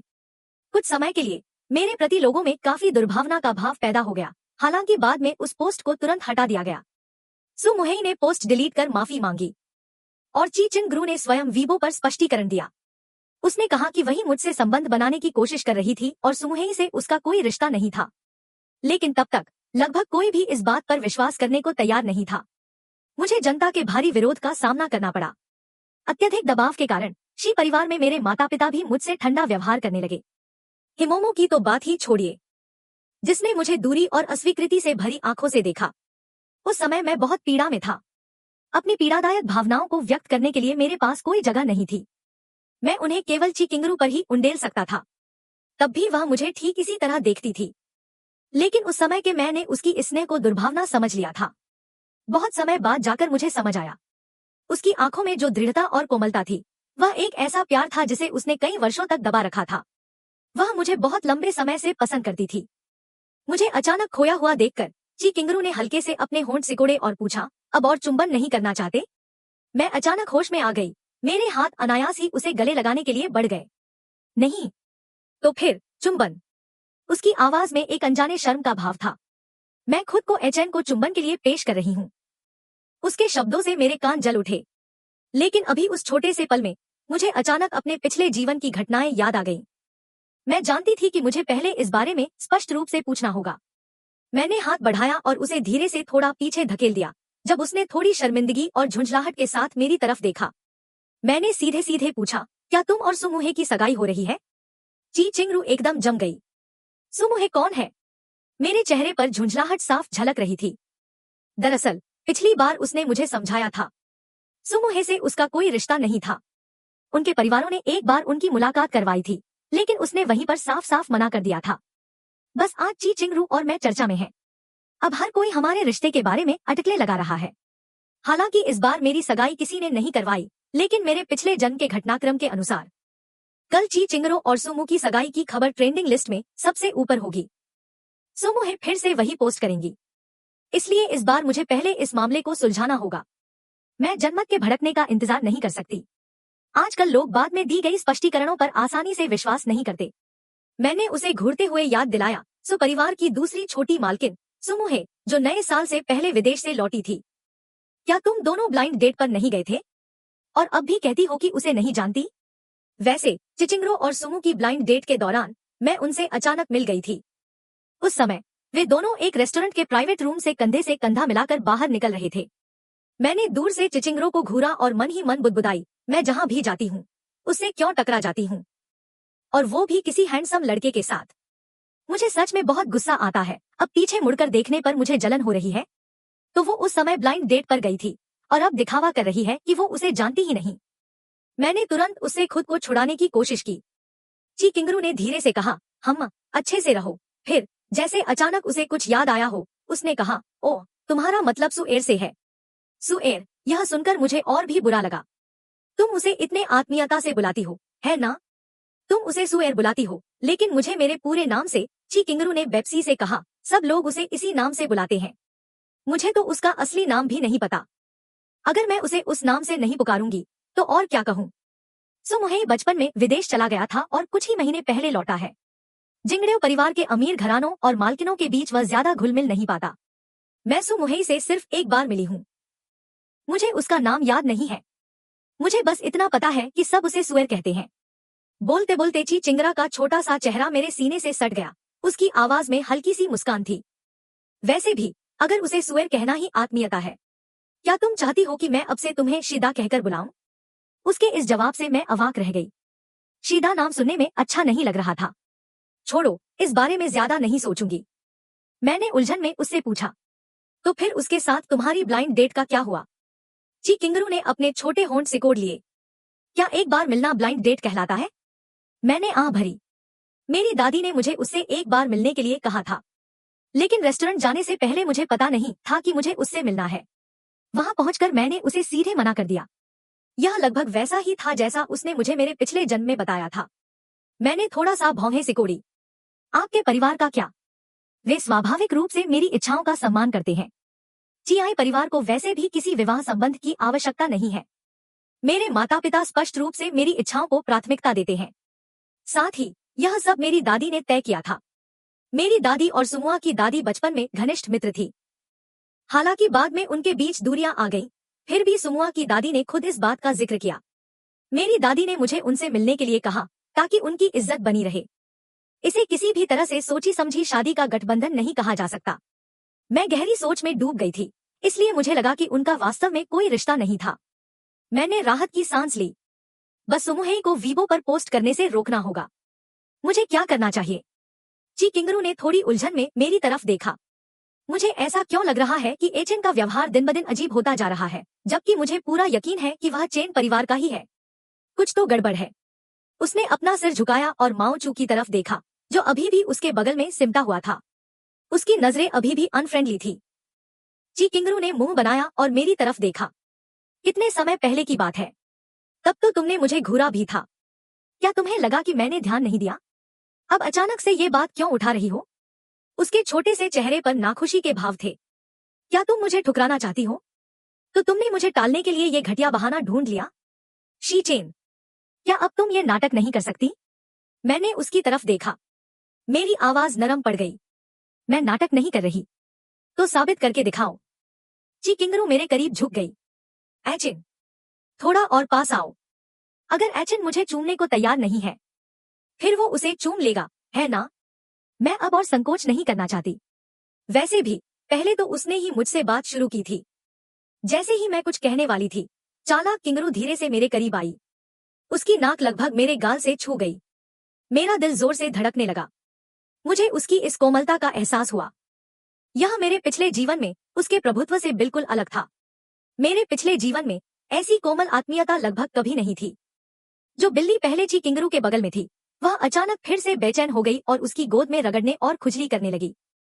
ची किंगरू ने अपने बगल में बैठी उस शरारती बिल्ली की ओर देखा। मैंने भी उसकी ओर देखा, लेकिन जैसे ही हमारी नजरें मिली, वह तुरंत उग्र हो गया। ची किंगरू ने नाराजगी भरे चेहरे से उसे धीरे से डांटा। माओ चू म्याऊं करने लगा, मानो दयनीय दिख रहा हो। मुझे थोड़ी बेचैनी हुई और मैंने उससे कहा, किंगरू, मैं अब यहाँ नहीं रहना चाहता। ची किंगरू ने महसूस किया कि मैं परेशान हूँ, मेरा हाथ पकड़ा और जाने के लिए तैयार हो गई। हमें जाते देख बिल्ली भी हमारे पीछे आने के लिए हल्के से जमीन पर कूद पड़ी, लेकिन ची किंगरू की एक नजर ने उसे रोक दिया। वह म्याऊं करके लेट गई। मुझे दयनीय नजरों से देखते हुए, वह सचमुच वही बिल्ली है जिसे मैंने पाला है। उसकी आंखों का वो भाव बिल्कुल मेरे जैसा था। ची यिंगरू ने उसे नजरअंदाज कर दिया। जैसे ही दरवाजा बंद हुआ, मैंने लिविंग रूम में बैठी बिल्ली की तरफ देखा। माओ क्यों मुझसे इतना घृणा करता है कि ची यिंगरू को मेरे साथ नजदीकी बनाने से भी रोकता है? क्या ऐसा इसलिए है क्योंकि माओ क्यू को महसूस हो गया है कि मैं पहले जैसी नहीं रही? ची यिंगरू मुझे अपने अपार्टमेंट में ले गई। मैं अब भी उसके कान में कुछ बुदबुदा रही थी। मैंने तुमसे कहा था ना कि वो बहुत गुस्सैल है। ची किंगरू ने मेरी तरफ देखा और कहा, तो फिर अब क्या करें? क्या तुम उसे पालना बंद कर दोगी? ये कहते हुए वो रसोई की तरफ चल पड़ी। ये सुनकर मैंने माथे पर शिकन डाल दी। मैंने माओ क्यू को पूरे 4 साल पाला है। ये मुझे जन्मदिन पर किसी ने तोहफे में दिया था। उस समय तो मुझे ये भी नहीं पता था कि किसने भेजा है। दरवाजे पर रखे कार्ड पर बस इतना लिखा था, जन्मदिन मुबारक हो। मैंने इधर उधर पूछा, लेकिन पता नहीं चल पाया कि किसने मुझे ये दिया था। उस समय मेरे दोस्तों ने तो भेजने वाले का मजाक भी उड़ाया था कि उसने इतनी साधारण दिखने वाली बिल्ली तोहफे में क्यों दी। वे सब भूल गए थे कि मुझे बचपन से ही बिल्लियां बहुत पसंद थी। जिस बिल्ली को मैंने बचपन में पाला था, उसे मैंने इसलिए छोड़ दिया था क्योंकि शी इबाई केशी परिवार में आने के बाद उसे फर से एलर्जी हो गई थी। अब मुझे पता है कि माओ क्यू ची किंगरू का दिया हुआ तोहफा है। मैं उसे छोड़ना नहीं चाहती थी। बस इस समय शायद उसे अपने पास रखना मेरे लिए ठीक नहीं है। ची किंगरू पानी डालते हुए मेरी पीठ पर नजर पड़ी और मेरी आंखें चमक उठी। कैसा रहेगा ये? अब से मैं तुम्हारे साथ यहीं रहूंगी और सोंगी को नीचे रहने दो। वो माओक्यू की देखभाल में मेरी मदद कर सकता है। जब माओक्यू मुझे ठुकराना बंद कर देगा तब मैं वापस आ जाऊंगी। ची किंगरू पानी का गिलास पकड़े हुए मुड़ी और शरारती भाव से मेरी तरफ देखने लगी। फिर तुम बिल्ली को सोंगी के घर क्यों नहीं भेज देती?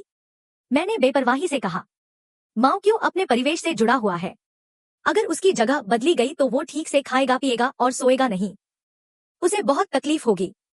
ची किंगरू ने गिलास थमाते हुए हल्के से होंठ सिकोड़े। तो तुम कह रही हो कि तुम अपने परिवेश से जुड़ी हुई हो? मैंने गिलास उठाया और एक घूंट पिया। मैं जगहों से नहीं बल्कि लोगों से जुड़ी हुई हूँ। मैं मुस्कुराई। जब तक तुम हो मैं अच्छे से खा सकती हूँ और चैन से सो सकती हूँ। सब कुछ बढ़िया रहेगा। ची किंगरा की आवाज कोमल और मधुर थी। She chain. मैंने उसकी आंखों में देखा। ची किंगरा ने अपना छोटा सा सुंदर हाथ मेरे कान पर रखा और उसे हल्का सा खींचा। ऐसा लग रहा है जैसे तुम बिल्कुल ही अलग इंसान बन गए हो। उसके शब्द मजाक जैसे लग रहे थे, लेकिन अचानक मेरी आंखें चमक उठी। गिलास पकड़े हुए मेरा हाथ अनजाने में कांपने लगा। मैंने खुद को शांत रहने के लिए मजबूर किया। अरे क्या? तुम्हारी कल्पना तो बहुत ही अनोखी है। मुझे अचानक घबराहट होने लगी। मुझे परवाह नहीं, मैं तुम्हारे घर पर ही रहूंगी। अगर तुमने मुझे बाहर निकाल दिया तो मैं तुम्हारे दरवाजे के ठीक बाहर सो जाऊंगी। इतना कहकर मैं लिविंग रूम की ओर मुड़ गई। मुझे डर था कि कहीं उसे कुछ गड़बड़ न नजर न आ जाए। अगर उसे पता चल गया कि मैं पहले से बदल गया हूँ तो क्या वह भी मौचू की तरह मुझसे दूर होने लगेगी? लेकिन जैसे ही मैं मुड़ा उसने अपनी बाहें मेरी कमर में डाल दी। इससे पहले कि मैं कुछ समझ पाता उसने अपना माथा मेरे माथे से सटा दिया। किसी को पता नहीं था। यह एक ऐसा दृश्य था जिसकी उसने सपने में भी कल्पना नहीं की थी। आइचन हमेशा मुझसे दूर रहता था। उसकी नजरें सिर्फ हिमोमो पर टिकी रहती थी। जब भी मैं आइचन को हिम्मो के बगल में इतना खुश देखता तो मेरा मन करता कि उससे पूछूं आखिर हिम्मो में उसे क्या पसंद है। मैं उससे किसी भी तरह से कमतर नहीं हूँ। नहीं। एक बार जब हिम्मो ने उसे फिर से दूर धकेल दिया तो मैंने उससे मजाक में पूछा आखिर हिम्मो में उसे क्या पसंद है? तुम तो मुझे ही पसंद कर लो। मैं हिम्मो से किसी भी तरह से बुरा नहीं हूँ। लेकिन उसने कहा मेरे मन में तुम्हारे लिए उस तरह की भावनाएं नहीं है। इतने सालों से ची किंगरू अक्सर सोचती थी कि अगर आइचन हिम्मो को जो प्यार देता था उसका एक 10,000वां हिस्सा भी मुझे दे दे तो मैं बेहद खुश हो जाऊंगी। और अब यह एक खूबसूरत सपने के अचानक सच होने जैसा था। आइचन मेरे सामने खड़ा होकर कह रहा था कि वह मुझसे प्यार करता है, कह रहा था कि वह मेरे साथ पूरी जिंदगी बिताना चाहता है, कह रहा था कि वह मेरे करीब आना चाहता है। लेकिन कुछ ही सेकंड बाद अचानक दरवाजे से एक आवाज आई। कोई दरवाजा खोलकर अंदर आ रहा था। व्यक्ति को देखने से पहले ही आवाज सुनाई दी। किंगरू, इतनी रात को क्या हो रहा है? तुमने किसी को रेबीज का टीका लगवाने के लिए क्यों बुलाया? आवाज अचानक रुक गई। उसके बाद एक गहरी आह सुनाई दी। आवाज बंद होते ही मैंने ची किंगरू को पकड़ा और उसे रसोई में खींच लिया। सोंग वानवान दरवाजे पर खड़ी थी। दो जीवित सांस लेते लोगों को अचानक गायब होते देख रही थी। उसने साफ साफ देखा कि किंगरू अभी क्या कर रही थी। ओहो, यह सिर्फ एक सामान्य गले लगना नहीं था। किसने सोचा होगा? किसने सोचा होगा? मुझे तो ची चिंगरू की गपशप लाइव सुनने को मिल रही है। तभी ची चिंगरू बाहर निकली और सोंग वान वान की तरफ आंखें घुमाई। सोंग वान वान ने बेतुकी हंसी हंस दी। हाँ, मैंने तो कुछ भी नहीं देखा। तुम लोग बस ऐसे ही चलते रहो जैसे मानो मैं कभी यहाँ थी ही नहीं। इतना कहकर वह खुशी खुशी जाने के लिए मुड़ी।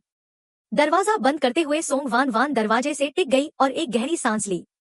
ही, ये तो बहुत ही रोमांचक है। लिफ्ट की घंटी बजी। लियांग चेंग चेंग एक मेडिकल किट लेकर बाहर आया। सोंग वान वान को देखते ही उसने हैरानी से पूछा, तुम यहाँ क्या कर रही हो? फिर उसने उसके पीछे दरवाजे की तरफ देखा। क्या किंगरू के घर में सच में कुत्ता है? सोंग वान वान ने थोड़ी देर सोचा, फिर सिर हिलाया। उसने अर्थपूर्ण ढंग से कहा, सिर्फ कुत्ता ही नहीं, एक बिल्ली भी है। और वे अभी लड़ रहे हैं। जल्दी मत करो। उनके लड़ने के बाद ही अंदर जाना चाहिए। यह सुनकर लियांग किंगचेंग की आंखें चौड़ी हो गईं। कमरे के अंदर मैं रसोई से बाहर निकली। क्या हमें आगे बढ़ना चाहिए? मैंने दबी हुई और अवाक आवाज में कहा। इसके बाद भी तुम आगे बढ़ना चाहती हो? ची किंगरू की आंखें सिकुड़ गईं। पहले से ही शर्मिंदा। इतनी सारी महिलाओं के सामने तुम जरा भी संयमित नहीं लग रही थी। ये दोनों एक ही बात कैसे हैं? ये तो सबके सामने हो रहा था। अब घर पर सिर्फ हम दोनों हैं और पकड़े गए। क्या तुम्हें शर्म नहीं आ रही? ची किंगरो मेरी बात पूरी तरह समझ नहीं पाई। उसे बस थोड़ा मजाक लगा। उसने मेरा हाथ पकड़ा और धीरे से हिलाया। क्या हम अभी सबके सामने अंतरंग हो रहे हैं? क्या हम छुप छुप कर कुछ कर रहे हैं? मैंने धीरे से लेकिन दृढ़ता से कहा। मुझे लगता है कि हम सचमुच छुप छुप कर मिल रहे हैं। ची किंगरो को मेरी बात पर हंसी आ गई। तो शी चेन, तुम इसे सार्वजनिक नहीं करना चाहते, क्या यही बात है? बोलते बोलते उसकी आंखों की चमक फीकी पड़ गई। एचेन सच में अभी भी हमारे रिश्ते को सार्वजनिक नहीं करना चाहता। क्या वह अभी भी मुझे धोखा देने के लिए नाटक कर रहा है? लेकिन मैंने सिर हिला दिया। ये मेरी गलती नहीं है, ये तुम्हारी गलती है। आखिर जब भी मैं खुलकर उसके करीब आना चाहता था, वो हमेशा संकोच करती और मुझे दूर धकेल देती थी। लेकिन अकेले में वो बेहद सक्रिय रहती है। क्या इसका मतलब ये नहीं कि वो सबके सामने नहीं आना चाहती? मैंने अपना सिर झुकाकर उसकी तरफ देखा।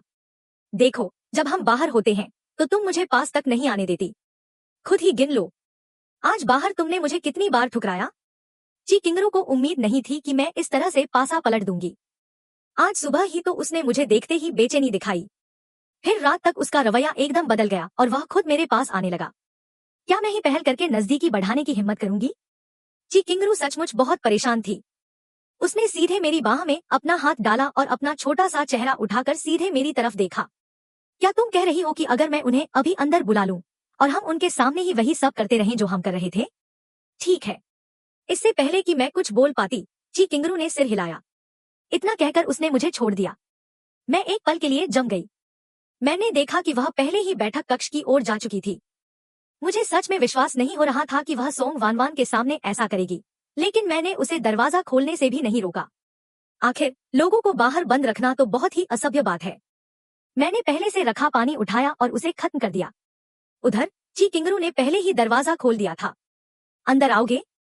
लियांग चेंगचेंग को अभी भी कुछ समझ नहीं आ रहा था। वह सोंग वानवान की बिल्लियों और कुत्तों के बारे में रहस्यमयी बातों को नहीं समझ पा रहा था।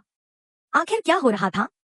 उसने सोंग वानवान के अजीब चेहरे को देखा, फिर उत्सुकता से मेडिकल किट लिए हुए अंदर झांका। फिर उसने ची किंगरू की तरफ देखा। वानवान ने कहा, तुम्हारी बिल्ली और कुत्ता लड़ रहे हैं। आपने कुत्ता कब लिया? तभी उसने मुझे बैठक में देखा और उसे देर से ही सही बात समझ में आई। सोंग वानवान की बातों के पीछे दरवाजे के बाहर खड़ी सोंग वानवान आखिरकार जोर से हंस पड़ी और उसके पीछे अंदर आ गई। इस बार जब उसने मुझे देखा तो वह असाधारण रूप से मुस्कुराई। नमस्कार जीजाजी। हम तीनों ने एक ही समय पर सोंग वानवान की ओर देखा। लियांग चेंगचेंग ने अविश्वास से उसकी ओर देखा। आंखों से इशारा करते हुए पूछा, तुम अभी से उसे जीजाजी कहने लगी हो? सोंग वानवान ने उसकी निगाहों में देखा। तुम्हें क्या पता? राजा गुरु इस बात को लेकर वाकई गंभीर है। सोंग वानवान ने मौन संवाद जीत लिया। लियांग चेंगचेंग ने भी आज्ञाकारी होकर उसका अनुसरण किया। नमस्कार जीजाजी। सोंग वानवान ने इस पर ज्यादा ध्यान नहीं दिया। लियांग चेंगचेंग को सोफे पर बिठाते हुए उसने उत्सुकता से पूछा, बहन चिंगरू, क्या आपको रेबीज का टीका लगवाना है? अचानक उसने सोंग वानवान का हाथ खींचा और हल्की सी खांसी की। क्या? सोंग वानवान ने सिर घुमाकर देखा तो हम दोनों एक दूसरे से सटकर बैठे थे। उसने तुरंत अपना मुंह ढक लिया। तुमने दरवाजा खोला सिर्फ हमें अंदर आने देने के लिए, ताकि हम तुम दोनों को प्यार करते हुए देख सकें, है ना?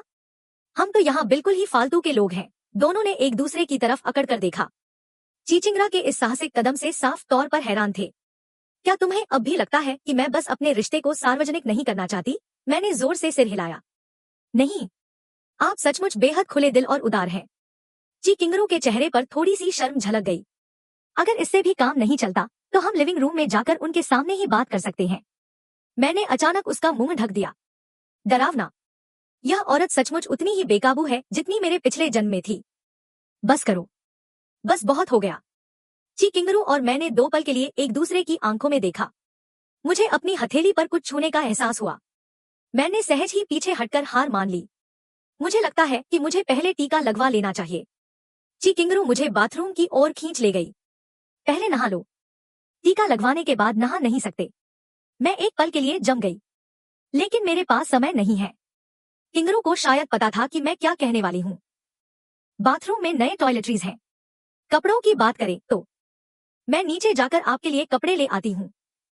वह मेरे लिए सामान तैयार करने बाथरूम में चली गई। आप पहले नहा लीजिए। जब मैं कपड़े ऊपर लाऊंगी तो उन्हें दरवाजे पर टांग दूंगी। मैंने सिर हिलाकर उसे याद दिलाया, फिर मेरे लिए कुछ अतिरिक्त कपड़े भी ऊपर ले आइएगा। किकिंगू ने धीरे से मुस्कुराया। ठीक है। इतना कहकर वह मुड़ी और मुझे जगह देते हुए चली गई। जब वह बैठक में लौटी तो सोफे पर पास पास बैठे दोनों उसे अजीब भावों से देख रहे थे। ची किंगरू थोड़ी देर रुकी, फिर सामान्य भाव से उनकी ओर देखा। क्या देख रहे हो? लियांग चेंगचेंग ने सिर हिलाया और मुस्कुराया। सोंग वानवान ने भौहें उठाई। छी किंगरू, मुझे पता ही नहीं था कि तुम्हारा यह पहलू भी है। हाँ, ची किंगरू का अपने दोस्तों के सामने शर्माना बहुत कम होता था। कोई बात नहीं, जब तुम्हारा बॉयफ्रेंड बनेगा तो तुम भी ऐसी ही हो जाओगी। सोंग वानवान ने होंठ सिकोड़े। मैं तुम्हारे जैसी नहीं हूं। ठीक है। ची किंगरू दरवाजे की तरफ चल पड़ी। चिढ़ा रही हो? झांग परिवार के उस लड़के के लिए भी नहीं। एकदम सही। तो फिर मुझे तुम्हें उसके बारे में खबर बताने की जरूरत नहीं है। सोंग वानवान तुरंत सोफे से उठी, ची किंगग्रो के पास दौड़ी और गिड़गिड़ाते हुए बोली, किंगग्रो, क्या तुम्हारे पास जियांग फैन के बारे में कोई खबर है? ची किंगग्रो मुस्कुराई और बोली, वानवान, तुमने कहा था ना कि तुम अलग हो। तुम्हें उसके बारे में खबर क्यों चाहिए? मैं तो वैसी ही हूँ, बिल्कुल तुम्हारी तरह। किंगग्रो, मेरी प्यारी किंगग्रो, कृपया मुझे उसके बारे में खबर बताओ। ची किंगग्रो दरवाजे तक पहुंच चुकी थी। वह रुकी और उसे अर्थपूर्ण ढंग से देखने लगी। गैंग चेंग, जाओ उसे ढूंढो। सोंग वानवान ने अपना चंचल भाव त्याग कर गंभीरता से कहा, धन्यवाद किंगग्रो। इतना कहकर वह चली गई। उसने एक पल भी देर नहीं की। सोफे पर बैठा लियांग चेंग थोड़ी देर चुप रहा, फिर थोड़ा संदेह से पूछा, क्या वह जियान नाम का लड़का सचमुच गैंग चेंग में है? हाँ, वह आज दोपहर ही गैंग चेंग पहुंचा है। मुझे खबर मिल गई है। हालांकि सोंग वानवान को लिफ्ट में जाते हुए देखकर उसने कहा, मैंने सुना है कि वह अपनी प्रेमिका के साथ गैंग चेंग गया है। लियांग चेंग ने भौहें चढ़ाई। फिर वानवान, ची किंगरा का स्वर शांत था। अगर वह उसे वापस जीत सकती है तो यह उसकी अपनी क्षमता है। अगर वह नहीं जीत सकती तो उसे वास्तविकता का सामना करना ही होगा। आखिरकार उसी ने तो उसे पहले दूर भगाया था। वह किसी और को दोष नहीं दे सकती थी। इतना कहकर उसने इस बारे में दोबारा बात नहीं की और लियांग चेंगचेंग से कहा, तुम थोड़ी देर यहीं बैठो, मैं नीचे जाकर शी चेन के लिए कुछ सामान पैक करती हूँ। लियांग चेंगचेंग ने धीरे से आह भरी। आह, उसने सिर हिलाया। ठीक है, जाओ। ची किंगरू नीचे चली गई। जैसे ही उसने दरवाजा खोला, घर की बिल्ली दौड़कर उसके पास आ गई। लगातार म्याऊं म्याऊं करते हुए, उसके पैर से रगड़ते हुए और नखरे दिखाते हुए ची किंगरू नीचे झुकी और उसके सिर को सहलाया। उसने धीरे से पूछा, तुम अचेन पर इतने गुस्से से क्यों पेश आ रहे थे? बिल्ली के पास कोई जवाब नहीं था और उसने बस अपना सिर उसकी हथेली पर रगड़ा। ची किंगरू ने धीरे से आह भरी और उसके सिर पर थपथपाते हुए कहा, मेरे साथ प्यार से पेश आने से काम नहीं चलेगा। कल मैं किसी को बुलाकर तुम्हारे नाखून कटवा दूंगी। इतना कहकर वह सीधे बेडरूम की ओर चली गई। बिल्ली भी उसके पीछे पीछे चल पड़ी। ऊपर और नीचे का लेआउट एक जैसा था। वह आसानी से मास्टर बेडरूम तक पहुंच गई, दरवाजा खोला, लाइट जलाई और सीधे वॉक इन क्लोसेट में चली गई। ची किंगरू ने क्लोसेट को देखा, जिसमें बस कुछ बिखरे हुए कपड़े थे, और थोड़ा भौहें सिकोड़ी। पहले उसने कभी चेन को एक ही पोशाक दोबारा पहने नहीं देखा था, लेकिन इस महीने जितनी बार उसकी उससे मुलाकात हुई, ऐसा लग रहा था कि उसने वही थोड़े बहुत कपड़े पहने हुए थे। ची किंगरू ने मेरे लिए एक पजामा उठाया। उसने दराज खोली और अंडरवियर देखकर शर्म से लाल हो गई। उसने कुछ अंडरवियर यूं ही उठाकर एक बैग में डाल दिए। अनजाने में ची किंगरू की नजर एक छोटे से काले मखमली डिब्बे पर पड़ी। अरे, मैंने ये डिब्बा पहले भी देखा है। कुछ दिन पहले मैं और सोंग यी स्टाइलिंग स्टूडियो में थे। उस समय मैं अपने बगल में बैठी सोंग यी से पूछ रही थी, ये बहुत सादा तो नहीं है? कहीं ये भद्दा तो नहीं है? क्या उसे पसंद आएगा? सोंग यी ने आंखें घुमाई। चाहे उसे सबसे महंगी चीज ही क्यों न दे दो, शायद उसे पसंद न आए। वैसे भी अपनी आर्थिक स्थिति देखो। ये तो चमत्कार ही है कि मैंने उसे तोहफा देने के बारे में सोचा भी। मैंने गिटार बजाया। सच। तभी मैंने देखा कि ची किंगरू ने तुरंत नजरें फेर ली। ची किंगरू ने मेरी बड़बड़ाहट नहीं सुनी, लेकिन शायद वह समझ गई होगी। शायद वह कुछ अच्छा नहीं कह रही थी। ची किंगरू जानती थी कि इस डिब्बे में रखी चीज किसके लिए है। एक अवर्णनीय भावना से प्रेरित होकर उसने डिब्बा उठाया। कांपती उंगलियों से उसने ढक्कन खोला। डिब्बे के अंदर एक खूबसूरत हेयरपिन पड़ी थी। उसके नीचे एक नोट मुड़ा हुआ था। ची किंगरू ने होंठ सिकोड़े और ध्यान से नोट निकाला। जन्मदिन मुबारक हो, मोमो। ची किंगरू का दिल एकदम बैठ गया। सच में, भले ही उसे पहले से पता था, फिर भी दिल का दर्द असहनीय था। अगर मुझे सही याद है तो मोमो का जन्मदिन 3 दिन पहले था। चेन ने उसे तोहफा क्यों नहीं दिया? ची किंगरू ने अपनी आंखें बंद कर ली। शी चेन, तुम मुझे क्यों नहीं चुन लेते? क्या हिमोमो से तुम्हें इतना दुख पहुंचा है कि तुम मुझे उसकी जगह इस्तेमाल कर रहे हो? अपनी कांपती उंगलियों को काबू करते हुए ची किंगरू ने डिब्बा वापस रखा, अपना सामान समेटा और जाने के लिए मुड़ी। जब वह बेडरूम में लौटी तो बाथरूम में पानी की आवाज बंद नहीं हुई थी। ची किंगरू ने बैग दरवाजे पर टांगा और खटखटाया। थोड़ी देर में पानी बंद हो गया। मेरी साफ आवाज आई, किंगरू, क्या तुम हो? ची किंगरू ने कहा, उसकी आवाज में गहरे दुख का भाव था। मैंने तुम्हारे कपड़े दरवाजे पर टांग दिए हैं, नहाते नहाते ले लेना। मैंने जवाब दिया, मैं बस नहाने ही वाली हूँ। ची किंगरू ने धीरे से कहा, जल्दी नहीं है। वह कुछ और कहना चाहती थी, लेकिन आखिर में उसने नजरें झुका ली और मुंह फेर लिया। थोड़ी देर बाद मैं बाथरूम से बाहर आई और ची किंगरू के बगल में बैठ गई और लियांग चेंगचेंग ने मुझे रेबीज का टीका लगाया। कि किंगरू माथे पर शिकन लिए एक तरफ खड़ी देख रही थी। जब सुई मेरी बाह में चुभी तो हल्की सी चुभन से उसके चेहरे पर हल्की सी शिकन आ गई। कि किंगरू की आंखों में एक चमक आई। लियांग चेंगचेंग अब और वहां नहीं रह सकता था। अविवाहित होने के कारण उसने असहज माहौल को भांप लिया। इसलिए सावधानियों और अगले इंजेक्शन के समय के बारे में बताने के बाद वह जल्दी से चला गया। मैंने ची किंगरू की तरफ देखा। हमारी नजरें मिली। किंगरू, क्या हुआ? मैंने उलझन में पूछा। उसका मूड साफ तौर पर ठीक नहीं था। नहाने जाने से पहले वह बिल्कुल ठीक थी। ची किंगरू ने कोई जवाब नहीं दिया। चेन, मैंने उसकी तरफ देखा। क्या बात है? उसने हाथ बढ़ाकर मेरी गर्दन में बाहें डाल दी।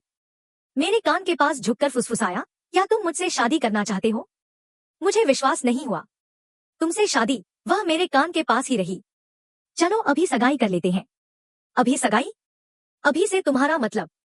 मैं थोड़ा हैरान रह गया।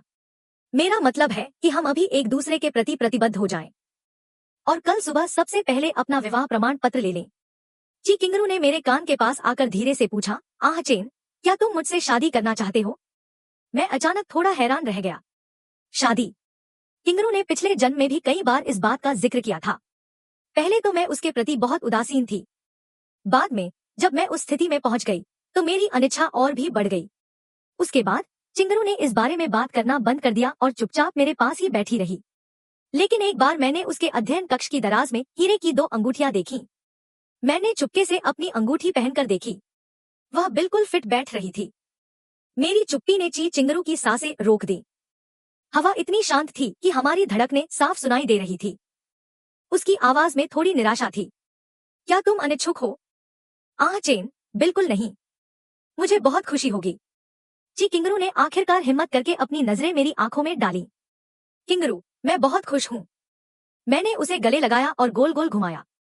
किंगरू, मैं तुम्हें बहुत पसंद करता हूँ। मैं तुमसे शादी करना चाहता हूँ। सच में? ची किंगरू का दिल बैठ गया। काश मैं चेन को बचपन से इतना अच्छे से न जानती और यह न जानती कि वह मुझसे कितनी नफरत करता है। अगर मैंने कुछ दिन पहले वो हेयरपिन न देखी होती जो उसने मुझे नहीं दी थी तो मैं सच में उस पर विश्वास कर लेती। कितना बड़ा झूठा है। किसने कहा था चेन की एक्टिंग खराब है? वो साफ तौर पर बहुत अच्छी एक्टिंग कर रहा है, लेकिन झूठ जानते हुए भी कि किंगरू इस पल में खुशी खुशी उस पर यकीन करने को तैयार थी। उसने मुंह बनाते हुए कहा, चेन, तुम्हें याद रखना होगा कि तुमने अभी क्या कहा। अगर मुझे पता चल गया कि तुम मुझसे झूठ बोल रहे हो तो मैं पूछे बिना नहीं रह सकी। फिर क्या? फिर ये झूठ तुमसे चिपक जाएगा, गोंद की तरह, कभी तुम्हारा साथ नहीं छोड़ेगा। ये हर दिन तुमसे चिपका रहेगा। हे, मेरा दिल जोर से धड़क रहा था। अभी वो बिल्कुल वैसी ही ची किंगरू लग रही थी जैसी मैं उसे जानती थी। जब ची किंगरू को लगा कि उसकी बातों से वो डर जाएगी, तभी मैंने मुस्कुराते हुए कहा, ठीक है, और उत्सुकता से पूछा, लेकिन तुमने कहा कि हम अभी सगाई कर रहे हैं? लगभग आधी रात हो चुकी है। हम तैयारी कैसे करेंगे? जब तक चेन तैयार है तब तक समय है। ची किंगरू ने कुछ फोन किए। लगभग 1 घंटे बाद लिविंग रूम में तरह तरह के कपड़ों और एक्सेसरीज से भरे बैगों का ढेर लगा हुआ था। उसने अपने छोटे छोटे होंठ सिकोड़ते हुए माफी मांगते हुए कहा, माफ करना, अब बहुत देर हो चुकी है, कल और भेज देना। ये सब तुम्हारी पसंद के हिसाब से कस्टम मेड है। एक सेट चुन लो और पहनकर देख लो। ठीक है, कल फोटो के लिए इसे पहन लेना। मैंने उलझन में कहा। कि किंगरू ने कमरे में सफेद ड्रेस पहन ली और मैंने भी उसी कलेक्शन के बैगों में से एक ड्रेस निकाल ली। वो बिल्कुल कपल की ड्रेस जैसी लग रही थी। दरवाजे की घंटी बजी। ची किंगरू ने झुककर मुझे हल्का सा चुंबन दिया। मैं मुस्कुराते हुए उसे देखने लगा। जाओ दरवाजा खोलो। खैर, शादी के बाद इसके लिए बहुत समय होगा। ची किंगरू ने सहमति में सिर हिलाया, मुड़ी और दरवाजा खोलने चली गई। अंदर शादी की योजना बनाने वाले और फैशन बुटीक के कर्मचारी आए थे। जब कर्मचारी अंदर आए और हम दोनों को देखा तो उनकी आंखों में अफवाहों की आग भड़क उठी। आने से पहले वे शिकायत कर रहे थे, सोच रहे थे कि आधी रात को कौन लोगों को परेशान कर रहा है। इस समय शादी की योजना बनाने पर जोर देने पर उन तीनों ने अंदाजा लगाना शुरू कर दिया। इस तरह जल्दबाजी में शादी को अंतिम रूप देना, क्या यह वही हो सकता है जो ऑनलाइन विश्लेषण में कहा गया था कि शी चेन के पास कुछ ऐसा है जो उसे बांध सकता है? ची परिवार की सबसे बड़ी बेटी। अगले दिन नागरिक मामलों के कार्यालय में पंजीकरण के लिए फोटो खिंचवाते समय कर्मचारियों ने हमें पहचान लिया।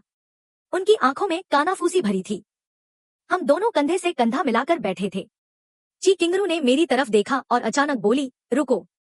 मैंने हैरानी से उसकी तरफ देखा। क्या हुआ? कर्मचारियों के दिल धड़क उठे। अब तो सब पता चल ही गया। छोटी मालकिन को पछतावा होने वाला है। इस पूरे ड्रामे को लाइव देखना कितना रोमांचक है। ची किंगरू ने धीरे से मेरी टाई ठीक की। यह थोड़ा टेढ़ा है, मैं इसे ठीक कर देती हूँ। मैंने सामने खड़ी कोमल और प्यारी महिला को देखकर हल्की सी मुस्कान दी। अब ठीक है? ची किंगरू मुस्कुराई और मेरे गाल पर एक चुंबन दिया। सब ठीक है। मैंने अपना सिर घुमाया और स्टाफ की आश्चर्यचकित और उत्साहित निगाहों से मिला और एक अजीब सी मुस्कान दी। स्टाफ ने भी मुझे देखकर मुस्कुरा दिया। आह, कितना प्यारा। इसे देखकर ऑनलाइन अफवाहों पर बिल्कुल भरोसा नहीं किया जा सकता। ची किंगरा का छोटा सा चेहरा थोड़ा लाल हो गया जब वह वापस बैठ गई और स्वाभाविक रूप से उसने अपना हाथ मेरे हाथ में डाल दिया। उसने फोटोग्राफर से कहा, ठीक है, तस्वीर खींचो। स्टाफ ने लेंस से उन दोनों को देखा, उनकी आंखें चमक रही थी। आज ट्रेंडिंग सर्च में इन दोनों को देखकर मुझे लगा कि ये सब बहुत ज्यादा एडिटिंग और फिल्टर का कमाल है, लेकिन अब इनकी खूबसूरती सीधे दिल को छू रही है, मेरे भोले भाले दिल को। कुछ देर बाद हमें 2 छोटी लाल पुस्तिकाएं दी गईं। उस पल ची किंगरू स्तब्ध रह गई। आह, चेन अब मेरे पति हैं। पुस्तिका को सहलाते हुए उसकी उंगलियां थोड़ी कांप रही थी। उसने मेरी तरफ मुड़कर देखा, यह देखकर कि मैं भी अपने हाथ में मौजूद विवाह प्रमाण पत्र को खाली निगाहों से घूर रही थी। ची किंगरू ने अपने होंठ सिकोड़ लिए।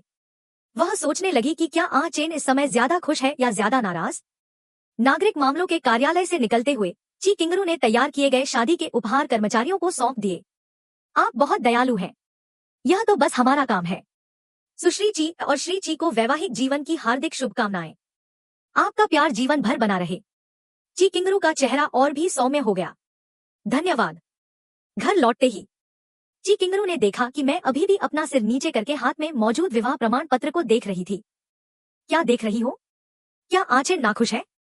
लेकिन मैंने खुशी से उसकी तरफ देखा। किंगरू। ची किंगरू ने मुझे हैरानी से देखा। हाँ, मैंने उत्सुकता से उससे पूछा, क्या मैं इसे वीबो पर पोस्ट कर सकती हूँ? ची किंगरू थोड़ी उलझन में थी। वीबो? मैंने विवाह प्रमाण पत्र उसके सामने लहराया। मैं इसे वीबो पर पोस्ट करके आधिकारिक घोषणा करना चाहती हूँ। क्या मैं कर सकती हूँ? जब ची किंगरू ने शादी करने की इच्छा जताई थी, तब से ही मैंने इसके बारे में सोच रखा था। क्या यही सबसे अच्छा उपाय नहीं है? अगर मैं शादी का सर्टिफिकेट जल्दी जमा करा दूं और अपनी शादी की घोषणा कर दूं, तो क्या सुमुहई का मामला हल नहीं हो जाएगा? ची किंगरू को सच में उम्मीद नहीं थी कि मैं इतनी बेसब्री से इसकी घोषणा करना चाहूंगी। ठीक है। वह मेरे बगल में बैठ गई। मैं अचानक फिर से भौहें सिकोड़ ली। लेकिन मेरे पास फोन नहीं है। मेरा फोन सोंग ही के पास है और वही हमेशा से मेरा वीबो अकाउंट संभालता आया है। ची चिंगरा की आंखों में मुस्कान आ गई। फिर इसे पोस्ट करने से पहले उसने शादी के प्रमाण पत्रों की कुछ तस्वीरें ली और एक ऐसे वीबो अकाउंट में लॉग इन किया जिसका उसने पहले कभी इस्तेमाल नहीं किया था। देखते ही देखते यह पोस्ट ट्रेंडिंग सर्च में छा गया। समय कोई भी हो, मौसम कोई भी हो, हम अपने बाल सफेद होने तक कभी अलग नहीं होंगे। साथ में दोनों शादी के प्रमाण पत्रों की तस्वीरें भी थी। जब सब लोग गर्मागर्म बहस में मशगूल थे, ची किंगरू ने सबसे सीधा जवाब दिया। मैंने उसकी वीबो पोस्ट देखी, मेरी नजरें थोड़ी इधर उधर घूमी। अचानक मुझे कुछ सूझा और मैंने कहा, तुम्हारे माता पिता को अभी तक हमारी शादी के बारे में पता नहीं है ना?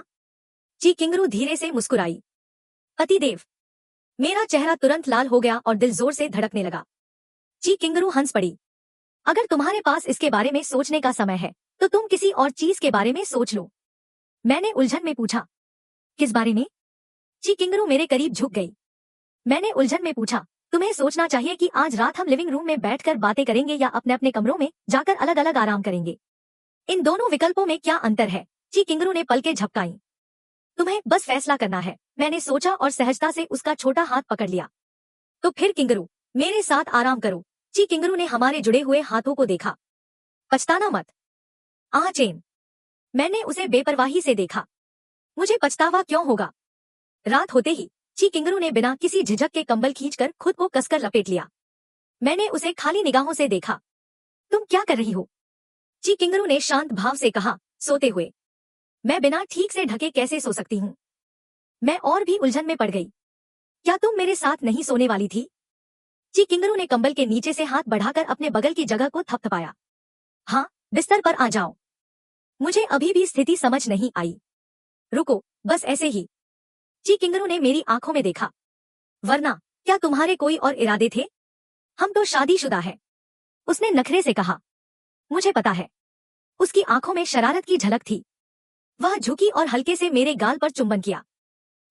चेन अब मेरा पति है। चाहे चेन मुझसे सच्चा प्यार करता हो या नहीं, जो भी हो, अब वह पूरी तरह से मेरा है। मैंने अनिश्चितता से कहा। तो क्या आप वाकई शादी की रात इसी तरह शांति से सोना चाहती हैं? ची किंगरू ने मेरी तरफ पलकें झपकाईं। क्योंकि मुझे लगता है कि आचेन को इसे ठीक से स्वीकार करने और तैयार होने के लिए अभी समय चाहिए। मुझे आचेन से जल्दबाजी में कोई फैसला लेने की उम्मीद नहीं है। हमारी शादी हो चुकी है, इसलिए मुझे कोई जल्दी नहीं है। मैं धैर्य से इंतजार कर सकती हूँ। आचेन के मुझसे सच्चे प्यार में पड़ने का इंतजार कर सकती हूँ। मुझे जरा भी अंदाजा नहीं था कि उसके मन में क्या चल रहा था। एक शरारती मुस्कान के साथ मैंने कहा, मुझे तैयार होने की जरूरत नहीं है। खैर, मुझे धीरे धीरे ढलने के लिए समय चाहिए। चेन, मुझे थोड़ा समय दो। ठीक है, ठीक है, चलो सो जाते हैं। बत्तियां बुझ गईं और कमरा पूरी तरह अंधेरा हो गया। केवल हम दोनों ही रह गए। हमारी सांसें एक साथ तेज और धीमी हो रही थी। मुझे लगा था कि पूरी रात करवटें बदलते रहना पड़ेगा। लेकिन ची किंग रिसेंट में सांस लेते हुए मैं झट से गहरी नींद में सो गया। वहीं ची किंगरू मेरी सांसों को सुन रही थी। पूरी तरह से जागते हुए उसे डर लग रहा था कि जब वह जागेगी और अपनी आंखें खोलेगी तो कहीं यह सब एक खूबसूरत सपना न हो। तभी उसने मुझे नींद में बड़बड़ाते हुए सुना, बुरा सपना मैं नहीं चाहता। ची किंगरू एकदम जम गई। उसकी जलती हुई भावनाएं पल भर में बर्फ की तरह ठंडी पड़ गईं।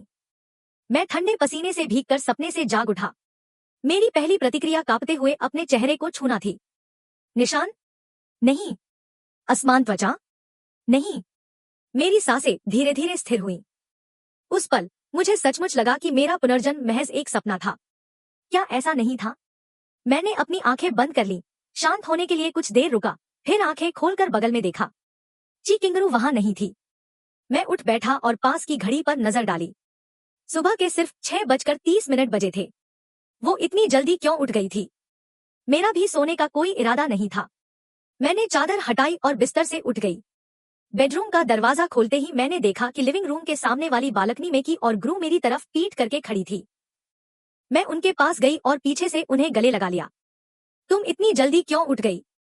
मेरी बाहों में मौजूद महिला थोड़ी अकड़ गई। कुछ सेकंड बाद वह पलट गई। थोड़ी देर और क्यों नहीं सोई? महिला ने अपनी बाहों को मेरी कमर के चारों ओर कसकर लपेट लिया। मैंने उसके पीले चेहरे को देखा और उलझन में पूछा, क्या तुम कल रात ठीक से नहीं सोई? ची किंगरू ने कोई जवाब नहीं दिया। उसने ऊपर देखा और मेरी आंखों में देखा। तुम्हारा क्या हाल है? चेन, क्या तुम अच्छे से सोए? यह सुनकर मुझे थोड़ी उदासी महसूस हुई। मैंने सिर हिलाया। नहीं, सच में नहीं। ची किंगरू ने अपने होंठ कसकर सिकोड़ लिए। क्यों? मैंने अपनी कनपटी रगड़ी। मुझे एक बुरा सपना आया। ची किंगरू ने मेरी ओर देखा और धीरे से पूछा, कैसा बुरा सपना? मैं गहरी भौहें चढ़ाकर सोचने लगा, समझ नहीं पा रहा था कि क्या कहूँ। समझाऊं तो मैंने अपने पिछले जन्म के उस दिन का सपना देखा जब मैं घर आया था। हिम्मो पहले से ही घर पर मेरा इंतजार कर रही थी। जैसे ही मैं अंदर आया, वह मुझसे बहस करने लगी। मैंने कहा कि उसने ही मुझे शराब का गिलास दिया था, लेकिन उसने कहा कि यह असंभव है। मोमो ने जो कुछ भी हाथ लगा मुझ पर फेंक दिया। मोमो, ऐसा मत करो। यह सोचते ही मेरे हाथ अनजाने में ची किंगरू के चारों ओर कस गए। ची किंगरू ने मेरी पीठ थपथपाकर मुझे दिलासा दिया। कुछ नहीं, बस एक बुरा सपना था। लेकिन ची किंगरू इतनी आसानी से धोखा खाने वाली नहीं थी। उसने मेरी अकड़ महसूस कर ली। अब सपने में कहे गए शब्दों और आवाज के लहजे पर ध्यान से सोचने पर ऐसा लगता है जैसे उसमें गहरी बेचैनी छिपी हो। बस उस समय वह ईर्ष्या और जल्दबाजी में अंधी हो गई थी और उसने इस पर ज्यादा ध्यान नहीं दिया था। ची किंगरू ने कांपती आवाज में मेरा नाम पुकारा। आह चेन। ची किंगरू ने मुझसे भारी स्वर में पूछा, क्या है मोमो ने तुम्हारे साथ कुछ भयानक किया? मुझे ठीक से समझ नहीं आया। क्या? ची किंगरू ने अपना हाथ उठाया और धीरे से मेरे चेहरे पर हाथ फेरा। क्या है मोमो ने तुम्हारे साथ कुछ किया? उसके शब्दों ने मुझे फिर से अपने पिछले जीवन की याद दिला दी। अचानक मेरी हिम्मत नहीं हुई कि मैं उसकी तरफ देखूं। नहीं, वो तो बहुत पहले की बात है। वैसे भी उस जन्म में उसे वही मिला जिसकी वो हकदार थी। अब तो हिम्मो के पास कोई उम्मीद नहीं बची है। ची चिंगरों के छोटे से चेहरे पर अनिच्छा के भाव थे। मुझे पता चल जाएगा, इस डर से उसने गहरी सांस ली और अपनी भावनाओं को दबा लिया। जब तक उसने ऐसा नहीं किया, ची चिंगरों ने अपना चेहरा मेरी छाती में छिपा लिया। कुछ देर बाद उसने अचानक मुझसे पूछा, शी परिवार आज दावत दे रहा है, क्या तुम जाना चाहोगे? आह चेन। इस विषय ने तुरंत मेरा ध्यान खींच लिया। शी, ये बाई की दावत? मैं सच में नहीं जाना चाहता। मैं शी परिवार को नहीं देखना चाहता। मेरे लिए वे अजनबियों से भी बदतर हैं। ची किंगरू ने मेरी तरफ देखा। अगर आह चेन जाना चाहता है तो इसमें आपको समय लगेगा। मैंने उलझन में पूछा, क्या करने जाऊं? ची किंगरू ने थोड़ी अकड़ के साथ मुस्कुराते हुए कहा, एक मजाक देखने। बिल्कुल। मैं भी मुस्कुराई। ठीक है। वैसे अगर सोचे तो शी परिवार ने अब तक मुझे ढूंढने की कोशिश कर ली होगी। बस बात यह है कि मेरे पास मेरा फोन नहीं है और शी परिवार ची किंगरू के घर आकर हंगामा करने की हिम्मत नहीं करेगा। इसीलिए मैं अब तक बिना किसी परेशानी के इस शांति का आनंद ले पा रही हूँ। लेकिन हमें उनका सामना कभी न कभी तो करना ही पड़ेगा। भोज दोपहर में था। अभी बहुत सुबह थी। नाश्ता करने के बाद ची किंगरू अध्ययन कक्ष में चली गई। ट्रेंडिंग सर्च ने खूब हलचल मचा रखी थी। उनके फोन पर लगातार कॉल आ रहे थे, लेकिन उन्होंने फोन बंद कर दिया था और उन्हें अनदेखा कर दिया था। फोन चालू करके उन्होंने अपने माता पिता को फोन किया, जो दुनिया भर की यात्रा पर थे, और कुछ दोस्तों के संदेशों का जवाब दिया। मैं थोड़ी देर और सोने के लिए कमरे में वापस चला गया। जब मैं उठा तो मैंने कस्टमेड सूट पहन लिया। ची किंगरू ने किसी से सूट मंगवाया और इंतजार कर रही स्टाइलिस्ट से मेरे बाल बनवाए। ची किंगरू फोन लेकर एक तरफ बैठ गई। वह लगातार टाइप कर रही थी। मुझे बिल्कुल भी अंदाजा नहीं था कि वह क्या कर रही है। तैयार होने के बाद मैं खड़ी हुई और पूछा, चिंगरो, क्या तुम्हारे पति सुंदर नहीं है? यह सुनकर ची चिंगरो ने ऊपर देखा। उसने अपना फोन एक तरफ रख दिया, खड़ी हुई और मेरे पास आ गई। उसने मुस्कुराते हुए सिर हिलाया। बेहद खूबसूरत। फिर उसने matching high fashion evening gown पहन लिया। उसका पूरा लुक तैयार होते ही मैं उसे जलती हुई निगाहों से देखता रहा और खुद को रोक नहीं पाया और उसके गाल पर एक हल्का सा चुंबन कर दिया। मेरी प्यारी कितनी खूबसूरत है। साथ खड़े खड़े ची चिंगरू को अचानक थोड़ा पछतावा हुआ। वह नहीं चाहती थी कि इतने खूबसूरत आचेन को उसके दोस्त देखें। अब क्या करे? नहीं, रुको। आचेन को सबके सामने ले जाकर दिखाना तो सबको ईर्ष्या से मार डालेगा। आह, चेन मेरे पति हैं। हमारे बगल में खड़ी स्टाइलिस्ट खुशी से चिल्ला रही थी। आह, कितना प्यारा। एकदम परफेक्ट जोड़ी। यह सुनकर किंगरा की आंखें और भी चमक उठीं। उसने मेरी तरफ देखा। आह, चेन, क्या तुमने सुना? सबको लगता है कि हम एक परफेक्ट जोड़ी हैं। मैंने अपना हाथ उठाया और धीरे से उसके बालों को सहलाया। मेरी आवाज में एक ऐसी कोमल स्नेह भरी भावना थी जो मैंने पहले कभी किसी और में नहीं दिखाई थी। मैं सिर्फ तुम्हारे लिए ही परफेक्ट जोड़ी हूँ। मैंने स्वाभाविक रूप से उसका हाथ कसकर पकड़ लिया। इस क्षण मैं अचानक अपने अतीत की सभी सांसारिक सावधानियों से मुक्त हो गई। अतीत में मैंने सब कुछ सहन किया। हर कदम पर अपने असली रूप को छुपाया, लोगों के सामने आने से कतराया। मैं गुमनाम रहने और चकाचौंध से दूर रहने की आदी थी। लेकिन अभी मैं बस सुर्खियों में आना चाहती थी। मैं अपनी बेटी के साथ खड़ा होकर पूरी दुनिया के सामने अपने इस प्यार का इजहार करना चाहता था। मेरी इस सीधी सादी पसंद को देखकर किंगरा के गाल लाल हो गए। फिर उसने कहा, चलिए अभी चलते हैं। मैं चाहती हूँ कि हर कोई देखे कि मेरा पति सबसे अच्छा है। मैंने सिर हिलाया और उसे मुझे लिविंग रूम से बाहर ले जाने दिया। जैसे ही हम दरवाजे से बाहर निकले, हम सीधे हिम्मो से जा टकराए, जो गलियारे के कोने में छिपकर हमें चुपके से देख रही थी। उसने एक बेहद खूबसूरत गाउन पहना हुआ था। उसका मेकअप भी एकदम परफेक्ट था, लेकिन उसकी निगाहें मुझ पर टिकी हुई थी, जिनमें द्वेष और संदेह भरा था। इससे पहले वह हर मोड़ पर छुपकर चिंगरू और मेरे बीच दरार पैदा करने की कोशिश कर रही थी। चिंगरू को बदनाम करने के लिए अफवाहें फैलाना और हमें अलग करने के लिए चुपके से जाल बिछाना।